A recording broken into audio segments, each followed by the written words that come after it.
السلام علیکم friends, welcome to کتاب نگری یوٹیوب چینل۔ کتابوں کی خوبصورت نگری میں خوش آمدید۔ میں ہوں مغیرہ کاشف اور آج آپ کے لیے لے کر آئی ہوں عیشا گل کے قلم سے تحریر کردہ ناول لبوں پہ ٹھہری دعا ہو تم کی ایپیسوڈ 32۔ اس قسط کو شروع کریں گے مگر اس سے پہلے آپ ہماری ویڈیو لائک کر لیں، چینل سبسکرائب کر لیں اور بیل آئیکن کلک کرنا مت بھولیے گا۔ تو چلیں شروع کرتے ہیں۔ میں دیکھ رہا ہوں کہ آپ کل سے کچھ زیادہ ہی خوش دکھائی دے رہی ہیں۔ لگتا ہے صوبیہ آنٹی نے کوئی جادو کر کے بھیجا ہے آپ دونوں پہ۔ اتنا خوش گئی تو نہ تھیں جتنا خوش لوٹی ہیں۔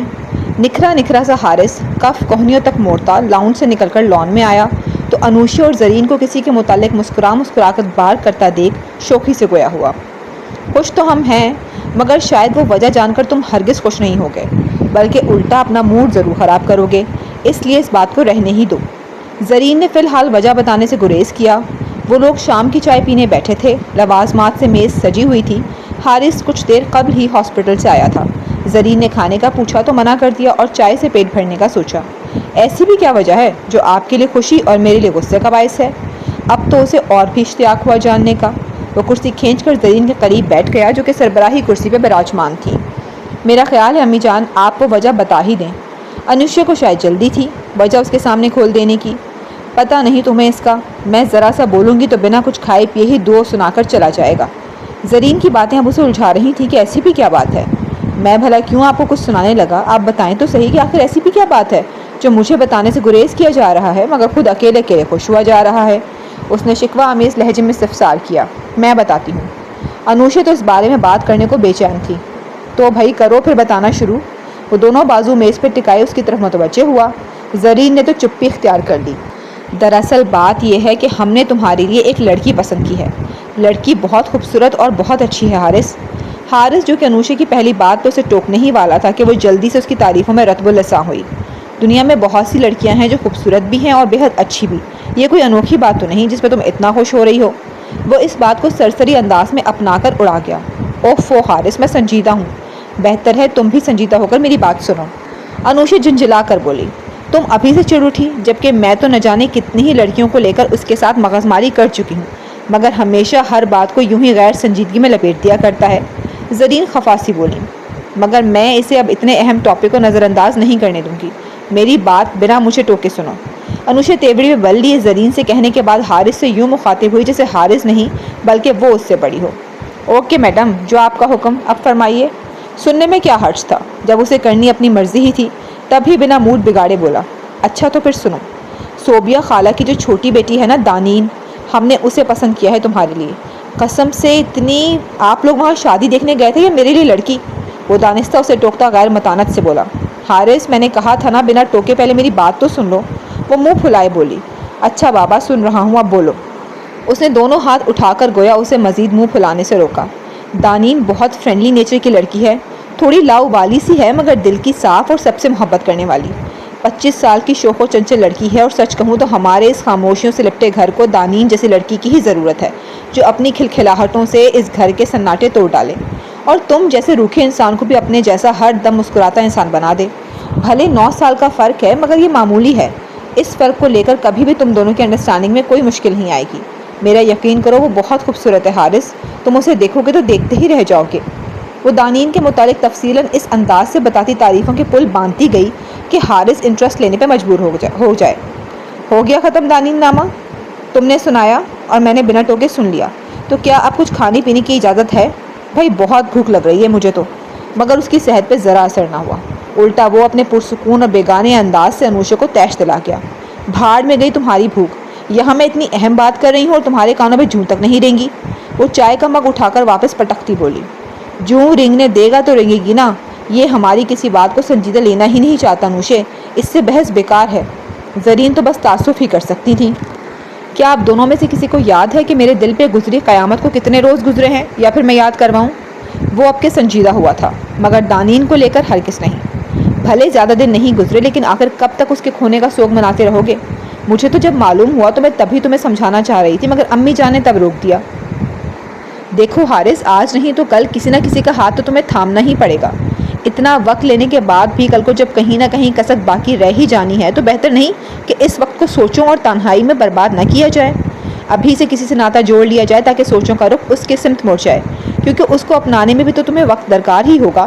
تو کیوں نہ یہ کوشش ابھی سے کر لی جائے۔ انوشا کی بات کو اگر حارث سمجھتا تو اس کی باتیں بالکل بجا تھیں۔ وہ جس کو بھی اپنی زندگی میں شامل کرتا اسے اپنے دل کا مکین بنانے میں بھی تو وقت لگ جانا تھا، تو پھر کیوں اپنی زندگی کا اتنا وقت ضائع کرنا؟ مگر یہ سوچ تو زرین اور انوشا کو تھی۔ محبت کے روگ سینے سے لگا کر پالنے والوں کو اپنی زندگی کے لمحہ لمحہ سرک کر ختم ہونے کی بھلا کہاں پرواہ ہوتی ہے؟ وہ تو بس یہ طے کیے رکھتے ہیں کہ وہ نہیں تو کوئی اور بھی نہیں۔ ہر کوشش آسان نہیں ہوتی انوشے، جس کی تم بات کر رہی ہو ایسی کوشش کے پیچھے اپنا آپ ماننا پڑتا ہے۔ جب میرا دل اس کے سوا کسی اور کے لیے راضی ہی نہیں تو پھر میں کیوں کسی کو اپنی زندگی میں شامل کر کے اس کے ساتھ ناانصافی کروں؟ ابھی میں سب کے لیے تیار نہیں، کیونکہ جب کسی کے حقوق پورے ہی نہیں کر پاؤں گا تو کیا فائدہ ایسی بے نام شادی کا؟ الٹا وہ اسے سمجھانے بیٹھ گیا۔ تو کون کہہ رہا ہے کہ ڈائریکٹ شادی ہی کر لو؟ ابھی صرف منگنی یا نکاح کر لو، اس سے رابطہ رکھو، اسے جاننے کی کوشش کرو، اور جب تمہیں لگے کہ تم اسے اپنانے کے لیے اب مینٹلی طور پر تیار ہو تو تب رخصت کر کے لے آئیں گے، کیونکہ صوبیہ خالہ اور ربینہ ممانی کا ابھی اس کی جلد شادی کا ارادہ نہیں۔ ہاں رشتے ضرور تلاش کر رہے ہیں، مگر 2 سال تک رخصت کریں گے۔ وہ تو سب جانے بیٹھی تھی اور پوری کوشش تھی کہ حارث کو منا لے۔ انوشا ٹھیک کہہ رہی ہے حارث، ابھی ہم تم پہ شادی کو لے کر زور نہیں ڈال رہے، حالانکہ تمہاری عمر میں تو 2 تو کیا 4 بچے ہو جاتے ہیں لوگوں کے، مگر تم ابھی تک کمارے بیٹھے ہو۔ اس کے کمارے پن پہ بھی چوٹ کی گئی۔ 7 سال پہلے جب گئی تو تب دیکھا تھا دانین کو، تب 18 سال کی تھی اور بالکل بچی لگتی تھی۔ پھر 4 سال قبل گئی تو تب ملاقات ہی نہ ہوئی، مگر اب جب اسے دیکھا تو دیکھتی رہ گئی کہ یہ ہے دانین، اتنی پیاری اور محبت سے گندھی لڑکی۔ میں جتنے دن بھی وہاں رہی بچی کا منہ نہ سوکھا، خالہ خالہ کہتے۔ بھاگ بھاگ کے جھٹ سے سب کے کام کرتی رہی، جبکہ اسے دیکھ کر لگتا نہیں تھا کہ وہ اتنی سگھڑ ہوگی۔ بیٹا مجھے تو اپنی بہو کو لے کر اس میں ساری ہی خوبیاں نظر آئی ہیں، تم ایک بار بس ہاں کر دو تو مجھے بھی اپنی بیوی کو لے کر اس میں ساری ہی خوبیاں دکھی تھیں امی جان۔ کب سے خاموش ان کی اتنی لمبی بات کے آخر میں بولا بھی تو کیا؟ اس کی یہ بات ان دونوں کو بترا گئی کہ ان کا کب سے بولنا بیکار ہی گیا۔ خواب سجا لیے تھے اس کے سنگ، اور اب جب وہ خواب بری طرح چکنا چور ہو گئے ہیں تو آپ لوگ مجھے ان کرسیوں پہ چل کر کسی اور کا ہاتھ پکڑنے کا کہہ رہے ہیں۔ زخمی انسان جب خود کا ہی سہارا نہ بن پائے تو اسے کسی اور کا سہارا بننے کا کیسے کہہ سکتے ہیں آپ لوگ؟ کیا مجھے میرے زخموں کو منتمل ہونے تک کا بھی وقت نہیں دیا جائے گا کہ میں بنا کرسیوں پہ چلے، بنا درد سے لڑکھڑائے کسی کا ہاتھ تھام سکوں؟ اتنا تو حق بنتا ہے میرا کہ مجھے کچھ تو وقت دیا جائے، مگر یہاں چند دن نہیں رہ پایا آپ لوگ اور پریشر ڈالنا بھی شروع بھی کر دیا۔ امی جان کوئی میری حالت کو بھی تو سمجھے، کوئی میرا بھی تو سوچے کہ بس اپنا ہی سوچنا ہے۔ آپ کو اس گھر کے سناٹے اپنی تنہائی کی فکر ہے تو اسے شہزین سے چھٹکارے کی پڑی ہے، مگر میری فکر، میرا خیال کسی کو نہیں۔ وہ جب تفصیلاً بولا تو پھر الفاظ ایسے تھے کہ زرین اور انوشا کے لبوں کو تالوں میں جکڑ گئے۔ ٹھیک ہی تو کہہ رہا تھا وہ، ماں کو بھلے صرف بیٹے کا ہی خیال سہی، مگر انوشا کے جلدی مچانے کا بڑا سبب تو شہزین ہی تھی۔ وہ کس قدر لاچارگی سے بول رہا تھا، کس قدر بے بس تھا۔ ایسا کیوں سوچتے ہو بیٹا؟ ہمیں تمہاری ہی تو سب سے زیادہ پرواہ نہیں ہے، آپ کو میری پرواہ، کیونکہ اگر ہوتی تو آپ مجھے وقت دیتی، اتنا وقت کہ میں خود آپ سے اس بارے میں بات کرتا کہ ہاں امی جان اب مجھے اپنی زندگی میں آگے بڑھ جانا چاہیے۔ وہ مہذب انداز میں انہیں ٹوکتا بولا، مگر یہاں تو بس رشتے جوڑنے کی پڑی ہے، جو رشتہ جڑنے سے پہلے ہی بری طرح ٹوٹ گیا ہے اس سے حاصل ہوا درد کسی کو نظر نہیں آ رہا۔ ایک تعصب بھری نگاہ دونوں کے سپرد کرتا، شکوہ بھرے لہجے میں کہتا، بنا چائے کو چھوئے اٹھ کھڑا ہوا اور گھر سے باہر چلا گیا۔ مل گیا سکون، دیکھ لیا بات کر کے۔ وہ گیا تو زرین انوشا کو گھرکتی بولی، امی جان میں نے کچھ غلط نہیں کہا، کب تک اس کی یاد میں مجنوں بنا رہے گا؟ جب کل بھی آگے بڑھنا ہے تو ابھی کیوں نہیں؟ وہ تو نہ آج ملے گی نہ کل، تو پھر اس حقیقت کو قبول کر کے اسے کیوں نہیں اپنا لیتا جو میسر ہے اور ہم سب کی پسند ہے؟ میں اس کا برا تھوڑی نہ چاہتی ہوں، اگر اس کو لگتا ہے کہ صرف شہزین کے سبب اس پہ زور ڈال رہی ہوں تو غلط لگتا ہے اسے۔ ہاں وہ بھی ایک وجہ ہے، مگر مجھے سب سے پہلے اپنے بھائی کا خیال ہے۔ تنہا رہ کر سوچوں میں پناہ ڈھونڈ کر یہ اپنا آپ کھوکھلا کر ڈالے گا۔ اس کی تنہائی ہی تو توڑنا چاہتی ہوں، مگر یہ راضی ہی نہیں ہو رہا۔ تم ٹھیک کہہ رہی ہو، میں بھی یہی چاہتی ہوں کہ یہ اس کے پیچھے تکلیف ہی نہ کاٹتا رہے، جتنی جلدی یہ تکلیف ختم ہو جائے اتنا ہی بہتر ہے۔ کسی کا آنا ضروری ہے تاکہ اس کی تنہائی ختم ہو تو سوچیں بھی کم ہو۔ اس کی طرف توجہ لگائے گا تو جلد اس زندگی کی طرف لوٹ آئے گا جو پہلے جی رہا تھا۔ زرین بھی متفق تھی بیٹی کی باتوں سے۔ اب تو آپ ہی سے سمجھائیے گا، میں نے تو آج دیکھ لیا، الٹا مجھے ہی سمجھا کر چلا گیا ہے۔ انوشا کا موڈ بھی آف ہو چکا تھا۔ اچھا ٹھیک ہے سمجھا لوں گی، تم تو چائے پیو۔ انہوں نے اس ٹاپک کو اب بس یہیں سٹاپ کرنا چاہا اور توجہ چائے کی جانب مبذول کروائی۔ اب کہاں کھا پاؤں گی کچھ، بیٹا آپ کا بھوکا چلا گیا ہے تو میں کیسے پیٹ بھروں؟ وہ کبابوں کی پلیٹ پر ایک کھسکاتی بولی تو زرین نے ایک سرد آہ بھری، کیونکہ جب وہ بھائی کے بھوکے اٹھ جانے پہ چائے اور دیگر لوازمات کو ہاتھ نہیں لگا رہی تھی تو وہ بیٹے کے خالی پیٹ جانے پہ کیسے پیٹ بھر لیتی۔ وہ گھٹیا عورت میرے ساتھ رہنے کے قابل ہی نہیں تھی۔ ماں باپ تو چلے گئے اس دنیا سے، مگر جاتے جاتے میرے گلے اس عورت کی صورت میں عذاب ڈال گئے، مگر لاکھ شکر کرتا ہوں میری جان چھوٹی اس سے۔ ارحم نے اس سے اس کی بیٹی کے متعلق پوچھا تو وہ بیٹی کے ساتھ ساتھ بیٹی کی ماں کے متعلق بھی بتانے لگا۔ لہجے سے زہر ٹپک رہا تھا اپنی سابقہ بیوی کے لیے۔ ارحم کو کسی کے بھی پرسنل معاملہ جاننے کا شوق نہ تھا۔ اس نے بالکل جاننے کی کوشش نہ کی کہ اس کی طلاق کیسے ہوئی، مگر بیٹی کا پوچھا تو وہ شروع ہو گیا۔ ایک نمبر کی لالچی عورت تھی، نہ صرف لالچی بلکہ بد کردار بھی، نہ جانے کہاں کہاں منہ کالا کرتی رہی۔ مجھ سے یہ سب برداشت نہ تھا۔ میں نے طلاق دے کر اسے فارغ کیا اور کہا کہ کبھی مجھے اپنی شکل نہ دکھائے، اور اس نے تو اس شرط کے بھی مجھ سے پورے 50 لاکھ سمیٹے۔ یہ تو بہت غلط حرکت ہے۔ ایک بیوی کے لیے ضروری ہے کہ وہ اپنے شوہر سے ہر حال میں وفا نبھائے، اس کے ساتھ مخلص رہے اور سب سے بڑھ کر اپنی عزت کی حفاظت کرے، اس پہ ذرا سی بھی آنچ نہ آنے دے۔ مگر جان کر بہت دکھ ہوا کہ ایک بیوی اور ماں ہوتے ہوئے بھی وہ اس گند بھری راہ کی مسافر رہیں۔ ارحم نے اظہار افسوس کیا۔ میں کسی صورت اپنی بیٹی اس کے حوالے نہ کرتا، مگر اس نے اس کی کسٹڈی کے لیے مجھ پہ کیس کر ڈالا، اور تم تو جانتے ہی ہو 18 سال سے کم عمر کا بچہ آخر ماں کے حوالے ہی کیا جاتا ہے۔ اس کے لہجے سے لگ نہیں رہا تھا کہ اس نے بیٹی کو اپنے پاس رکھنے کے لیے کوئی کوشش کی ہوگی۔ اچھا چھوڑو یہ سب باتیں، یہ بتاؤ کہ آگے کے کیا ارادے ہیں؟ ارحم نے ان باتوں کو یہیں دفن کرنا چاہا۔ ارادہ یہی کہ تم اور میں مل کر اس پروجیکٹ کو، ارے بھائی میں شادی کی بات کر رہا ہوں، وہ جو اس پروجیکٹ کے متعلق بات کرنے کو تھا، جو ان کے بیچ طے پایا تھا کہ ارحم اسے ٹوک گیا۔ ابھی کچھ نہیں کہہ سکتا۔ ایک لڑکی پسند تو آئی ہے، چھو گئی ہے دل کو، مگر اس کی آنکھوں میں سوزین کا عکس ابھرا تو رکا۔ مگر کیا؟ ارحم نے تجسس سے پوچھا۔ مگر اسے پانا مشکل ہے۔ کیسی مشکل؟ مزید پوچھا، کیونکہ وہ کھل کر بتا ہی نہیں رہا تھا۔ بتاؤں گا، فرصت سے بتاؤں گا۔ وہ بات کو ٹالنے کے سے انداز میں بولا تو اس کا انداز سمجھتے ہوئے ارحم نے بھی مزید سوال جواب نہ کیا۔ چلو جو بھی مشکل ہے اسے آسان کرنے کا حل بھی نکل ہی آئے گا، اور وہ حل نکالو اور جلدی سے اسے 2 بول پڑوا کر اپنا بنا لو۔ مفت مشورہ دیا گیا۔ ٹھیک کہا تم نے، حل تو نکالنا ہی پڑے گا، وہ پرسوچ سے انداز میں بولا اور پراسراریت سے مسکرایا۔ کیا خیال ہے، چائے ابھی ہو جائے یا ٹھہر کر؟ ان ذاتی باتوں سے ہٹ کر وہ چائے کی طرف آیا۔ ابھی ہی ہو جائے کیونکہ چائے کی بہت طلب ہو رہی ہے۔ شیراز چائے کا دیوانہ تھا، جھٹ ہاں کہہ ڈالی۔ وہ جو آتے ہی جلدی جانے کی بات آگے رکھ چکا تھا، سوزین کو دیکھنے کے بعد سے یہاں سے جانے کو راضی نہ تھا۔ اس وقت تو چائے سے زیادہ سوزین کے دیدار کی طلب ہو رہی تھی۔ تب ہی ارحم گیا تو 2 منٹ بعد وہ بھی اس کے پیچھے اندر چلا آیا، مگر لاؤنج میں قدم رکھا تو ارحم کو سوزین کی کمر میں ہاتھ ڈالے اس کے ساتھ چپکا دیکھ اس کے وجود میں شرارے سے ناچ اٹھے تھے۔ پھپھو، گوشت گل چکا تھا۔ شائستہ اب اسے بھون رہی تھیں جب انم نے کچن میں داخل ہوتے انہیں پکارا۔ ارے انم تم؟ انہوں نے ذرا سا گردن گھما کر کہا اور پھر سے چمچ ہلانے لگی۔ کیا پکا رہی ہیں؟ اس نے ہاتھ میں کچھ پکڑا ہوا تھا جو کاؤنٹر پہ رکھتی پریشر میں جھانک کر پوچھنے لگی۔ فارس کے لیے نمکین گوشت بنا رہی ہوں، تھوڑی سی یخنی نکال کر رکھ دی ہے، اب بھون رہی ہوں۔ تمہیں تو پتہ ہی ہے کہ جو گوشت اچھی طرح بھنا نہ ہو اور جس کی اسمیل مکمل طور پہ ختم نہ ہوئی ہو اس کو تو فارس منہ ہی نہیں لگاتا۔ وہ مسکرا کر بتانے لگی۔ ویسے میں نے بھی ان کے لیے قیمہ بنایا ہے اور بہت اچھی طرح بھنا ہے، ایزل کو دینا یاد ہی نہیں رہا سو خود چلی آئی۔ وہ بہت محبت سے بنا کر لائی تھی اور محبت سے ہی کہہ رہی تھی۔ یہ ویسے ہی ایزل ہے کہاں؟ یقیناً فارس کے روم میں ہوگی اور لازماً اس کا رونا دھونا شروع ہوا ہوگا۔ ایزل کو نیچے نہ پا کر وہ اپنی ہی جان میں بولے گئی، بنا اس بات سے باخبر کہ اس کی اس بات پہ شائستہ کا چمچ ہلاتا ہاتھ وہیں رکا تھا۔ چہرے کے تاثرات یکدم بدلے۔ انہوں نے سر اٹھایا اور اس کی طرف کچھ الجھی نگاہوں سے دیکھا۔ وہ تو کب کی گھر جا چکی ہے، وہ کچھ متذبذب سی بولی۔ نہیں تو وہ تو نہیں آئی گھر، انم سر دائیں بائیں ہلاتی بولی۔ تم نے دیکھا نہیں ہوگا اسے گھر آتے، ورنہ تو جا چکی ہے۔ شائستہ کے دماغ میں ایک خیال عمدہ تھا جسے انہوں نے جھٹک کر کہا، مگر میں تو تب سے لاؤنج میں ہی تھی، میں نے تو اسے آتے نہیں دیکھا۔ انم شاید خود پہ حیران ہوئی تھی کہ وہ کیا ہوا بن کر آئی جو وہ اسے دیکھ نہ سکی، جبکہ انم کی اس بات پہ شائستہ پھر سے امٹتا خیال جھٹک نہ پائیں۔ انم تم یہ گوشت بھونو، میں ذرا آتی ہوں۔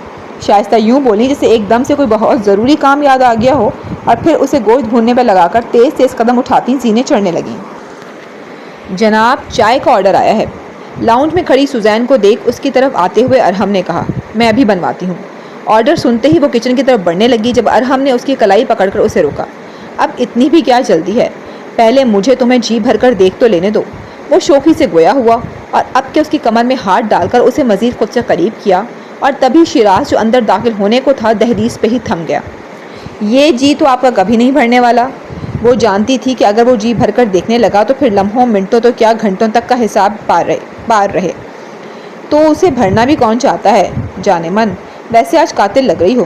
وہ چہرہ اس کے قریب کرتا بے باکی سے ایک آنکھ دباتا بولا، تو کسی کو اس کا یہ انداز اور جملہ جلا ہی گیا۔ کس کے قاتل؟ وہ شرارت سے بولی، مسٹر ارحم جلال کے دل کی قاتل۔ اس نے دل پہ ہاتھ رکھا۔ اور وہ کیسے؟ اس نے نچلے لب کا ایک کونا دانتوں تلے دبا کر پوچھا۔ وہ ایسے کہ تمہارے یہ ناز، یہ ادائیں، یہ بامب فگر اور کاجل سے بھری نشیلی آنکھیں مجھ بیچارے کے دل پہ چھریاں ہی تو چلا ڈالتی ہیں۔ وہ خماری سے بولا تو دروازے پہ کھڑے شیراز کے سینے پہ بھی چھریاں چلی تھیں۔ اس کنڈیشن میں بھی تمہیں میرا فگر بامب لگ رہا ہے؟ وہ ایک ابرو اچکا کر مشکوک نگاہوں سے گھورتی بولی۔ اسی کنڈیشن میں تو قیامت ڈھا رہی ہو میری جان۔ وہ اس کے سراپے کو نگاہوں میں بھرتا بولا تو سوزین کے رخساروں پہ گلال ٹھہرا۔ وہ امید سے ہے یہ جان کر تو شیراز کے اندر کھڑے کھڑے حسد کی ایک اور آگ بھڑک اٹھی۔ سوزین کی پریگننسی چل رہی تھی اور ابھی تیسرا مہینہ تھا۔ ایسے میں اس کے فگر پہ کچھ خاص فرق نہ پڑا تھا۔ ہاں، جسم تھوڑا بھرا بھرا سا تھا، مگر اتنا محسوس نہیں ہو رہا تھا کہ وہ پریگننٹ ہے۔ او فرحم، ایسی باتوں میں تم سے کوئی نہیں جیت سکتا، وہ اسے خود سے پرے ہٹاتی بولی۔ سو تو ہے، مگر پھر بھی کبھی تم بھی جیتنے کی کوشش کر لیا کرو۔ وہ پھر سے پاس آنے کا ارادہ لیے زومانی انداز میں بولا تو وہ جلدی سے پیچھے ہٹی۔ گھر میں مہمان آیا ہے ارحم، اور تم یہاں مجھ سے باتیں کرنے میں لگ گئے۔ تمہیں اس وقت اپنے دوست کے پاس ہونا چاہیے۔ اسے اپنی طرف آتا دیکھ وہ بولی تو ارحم بھی اب کے اسے مزید چھیڑنے سے باز رہا۔ اوکے مدام، میں بھی بس وہیں جا رہا تھا۔ وہ اس کی گال پہ چٹکی بھرتا واپس پلٹا تو اسی وقت شیراز بھی وہ لبوں پہ دل فریب اور شوخی بھری مسکراہٹ لیے تولیہ بالوں میں رگڑتے واش روم سے نکل کر ابھی آئینے کے مقابل کھڑے ہی ہوئے تھے جب دھڑم سے دروازہ کھلا اور شائستہ اندر داخل ہوئیں۔ وہ بالوں کو خشک کرتا ہاتھ روکے فوراً پلٹے اور آنے والے کو دیکھا۔ شائستہ کو دیکھ کر تھوڑا ٹھٹکے، کیونکہ وہ ہمیشہ دستک دے کر آیا کرتی تھی، مگر اب دستک دینا تو دور، دروازہ کھولنے کا انداز ہی جاہلیت بھرا تھا کہ وہ تھم سے گئے۔ ماما خیر تو ہے؟ اتنے دبنگ سٹائل میں انٹری؟ ایزل کہاں ہے؟ وہ جو ان کے چہرے پہ پھیلے سخت تیوروں پہ غور کیے بنا مسکرا کر بول رہے تھے۔ شائستہ کے ٹوک کر ایزل کے متعلق کیے گئے سوال پر ان کی مسکراہٹ فوراً سے قبل انقا ہوئی۔ ماما ایزل کے بارے میں کیوں پوچھ رہی ہیں؟ وہ گھر جا تو چکی ہے، کہیں ماما کو شک تو نہیں ہو گیا؟ وہ لب کا کونا کاٹتے سوچ میں ڈوبے۔ مجھے کیا پتا اپنے گھر ہوگی اور کہاں ہوگی؟ وہ یوں تو ایک دم سے پوچھے جانے والے اس سوال پہ گھبرا سے گئے تھے، مگر پھر فوراً ہی اس گھبراہٹ کو پوشیدگی کی چادر میں لپیٹتے ہوئے اپنے چہرے پہ شدید انجانے پن کے تاثرات سجا کر شانے اچکاتے ہوئے بولے، وہ گھر پر نہیں ہے۔ وہ یہ جملہ چبا کر بولی، اور یہ خوب کہی کہ تمہیں نہیں پتا، جبکہ تم سے زیادہ اس وقت کسی کو نہیں پتا کہ وہ کہاں ہے۔ مشکوک لہجہ اپنائے وہ ان کی آنکھوں میں دیکھتی بولی جو اندر ہی اندر سٹپٹا سے گئے۔ آپ کیا کہہ رہی ہیں ماما؟ مجھے کچھ سمجھ نہیں آ رہی۔ نہ سمجھی کی اداکاری کرتے وہ جھنجھلا کر بولے، زیادہ معصوم مت بنو فارس، تم سب سمجھ رہے ہو کہ میں کیا کہہ رہی ہوں۔ سیدھی طرح بتاؤ کہ ایزل کو کہاں چھپایا ہوا ہے۔ وہ اب کے کھل کر بولیں۔ یوں تو آغا فارس سب سمجھ رہے تھے، نہ سمجھی والی کوئی بات تھی ہی نہیں، مگر پھر بھی شائستہ سے ایسی بات کی توقع نہ تھی۔ آر یو سیریس ماما؟ آپ مجھ پہ شک کر رہی ہیں، اپنے بیٹے پہ شک؟ میں بھلا اسے کیوں کہیں چھپاؤں گا؟ کر تو اداکاری رہے تھے، مگر برا واقعی لگا تھا ان کو اس بات پر۔ یہی تو میں بھی پوچھنا چاہتی ہوں کہ آخر کیوں چھپا رہے ہو؟ انم کہہ رہی ہے کہ وہ گھر آئی ہی نہیں، نہ میں نے اسے جاتے دیکھا۔ یہ سیب سے بھری پلیٹ یہیں پڑی ہے جس کے بارے میں کہہ رہی تھی کہ تمہیں اپنے ہاتھوں سے کھلائے بغیر یہاں سے نہیں جائے گی۔ وہ جاتی تو تمہارے کپڑے مجھے تھما کر جاتی، بلکہ وہ تم سے ملے بغیر اتنی جلدی جاتی ہی کیوں؟ وہ تمہارے نکلنے کا انتظار۔ وہ بولتے بولتے رکی، جیسے کچھ کودا تھا دماغ میں۔ ایک منٹ، تم کیا واقعی نہا رہے تھے؟ وہ شک بھری نگاہوں سے انہیں دیکھتی بولی تو آغا فارس نے اندازہ لگا لیا کہ وہ سب کو بیوقوف بنا سکتے ہیں مگر اپنی ماں کو نہیں۔ ان کی سوچیں تو واقعی آگے کو پہنچ جایا کرتی تھیں۔ کیا ہو گیا ہے آپ کو؟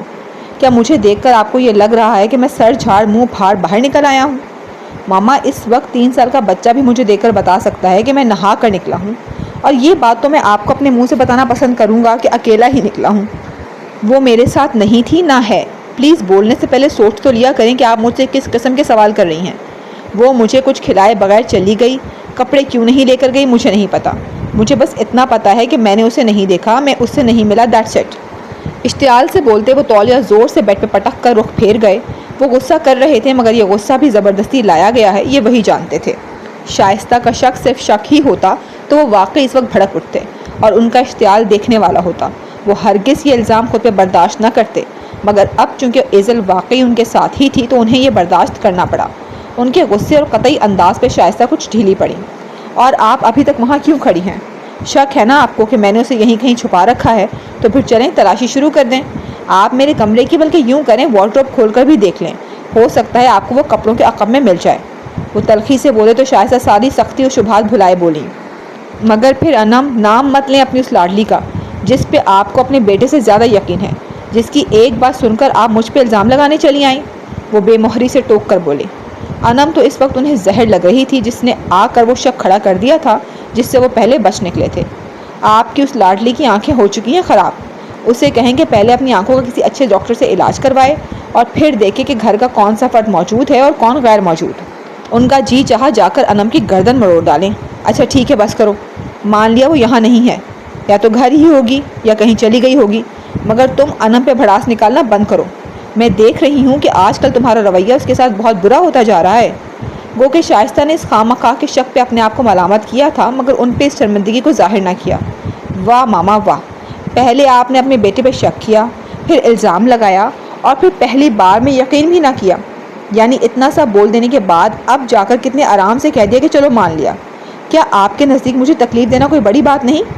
معمولی جان رکھا ہے آپ نے اپنے بیٹے کے دل کو کہ جسے جتنے مرضی تلخ الفاظ بول دیے جائیں وہ اس پہ اثر ہی نہ کریں، کہ یہ سمجھ رکھا ہے کہ کوئی بھی الزام تھوپ دیا جائے مگر اس کی ذات پہ کوئی اثر ہی نہیں ہوگا۔ وہ شدید شکوہ کناں نگاہوں سے انہیں دیکھتے سوال گو ہوئے۔ بیٹا میں کیا کروں، میں دانستہ ایسا نہیں کرتی بلکہ مجھ سے ہو جاتا ہے۔ جب سے اس کے لیے تمہارے جذبات کا پردہ میرے سامنے سے اٹھا ہے میرے دل میں خدشات کنڈی مارے بیٹھ گئے ہیں، ہر وقت مختلف وسوسے گھیرے ہوتے ہیں، بس یہ انہی کا اثر ہے۔ یہ محبت یک طرفہ بھی تو نہیں ہے، وہ بھی چاہتی ہے تمہیں، دونوں طرف سے ہی خدشات میرے دماغ پہ سوار ہیں۔ انہوں نے اپنے ایسے رویے کی وجہ بتائی، وہ واقعی بیچارگی سے گویا تھیں۔ اور ان خدشات کے سبب آپ نے مجھ پہ اتنا بڑا الزام لگا ڈالا، آج یہ لگایا ہے کل کو اس سے بھی بڑا لگا دیں گی۔ جب میری ماں ہی کی نظر میں ایک مشکوک اور بے اعتبار ہستی ہوں تو پھر دوسروں کے الزامات پہ کیا کم کرنا۔ یہ بات واقعی وہ دکھ اور بسیلے لہجے میں بولے تھے جبکہ شائستہ نادم سے ان کے پاس چلی آئیں۔ میرے دل میں بس خوف ہے فارس، ورنہ میں تم سے بے اعتبار نہیں ہوں۔ کہہ تو رہی ہوں کہ دانستہ نہیں کہا سب، بس ایک دم سے دماغ میں یہ خیال عمدہ تو چلی آئی۔ متذبذب تھی، الجھی ہوئی تھی اور پیار سے ان کے گیلے بال سہلاتی بولی مگر وہ رخ پھیر گئے تو ہاتھ خلا میں ٹھہر گیا۔ میری جان، آئندہ تم پہ الزام نہیں ڈالوں گی، تم بس اپنی ماں سے روٹھا مت کرو، پہلے ہی تکلیف میں ہو اور پھر میں بھی پتہ نہیں کیا کیا بول کر تکلیف دے دیتی ہوں۔ وہ پشیمان ہوتی ان کے سامنے ہوئیں۔ اور آپ یوں شرمندہ مت ہوا کریں۔ وہ مزید خفا ہونے کا ارادہ ترک کرتے خود کو معتدل کرتے بولے تو وہ مسکرائیں۔ میرا پیارا بیٹا، وہ محبت سے بولی تو آغا فارس زبردستی مسکرائے۔ اب تو آپ کو تسلی ہو گئی، نہیں ہوئی تو جائیں واش روم میں بھی چیک کر لیں، مگر یہ بات کہنے سے باس نہ رہے۔ فارس، اب اپنی ماں کو مزید شرمندہ تو مت کرو۔ وہ ندامت سے گویا ہوئیں۔ اچھا سوری، نہیں کہتا کچھ بھی، حالانکہ آپ نے جو کہا وہ چھوٹی بات جان کر نظر انداز کرنے کے قابل نہیں، اشارہ الزام کی طرف تھا، مگر نظر انداز کرنا پڑے گا، آخر کو سچ ہی تھا۔ یہ بات وہ دل میں بولے۔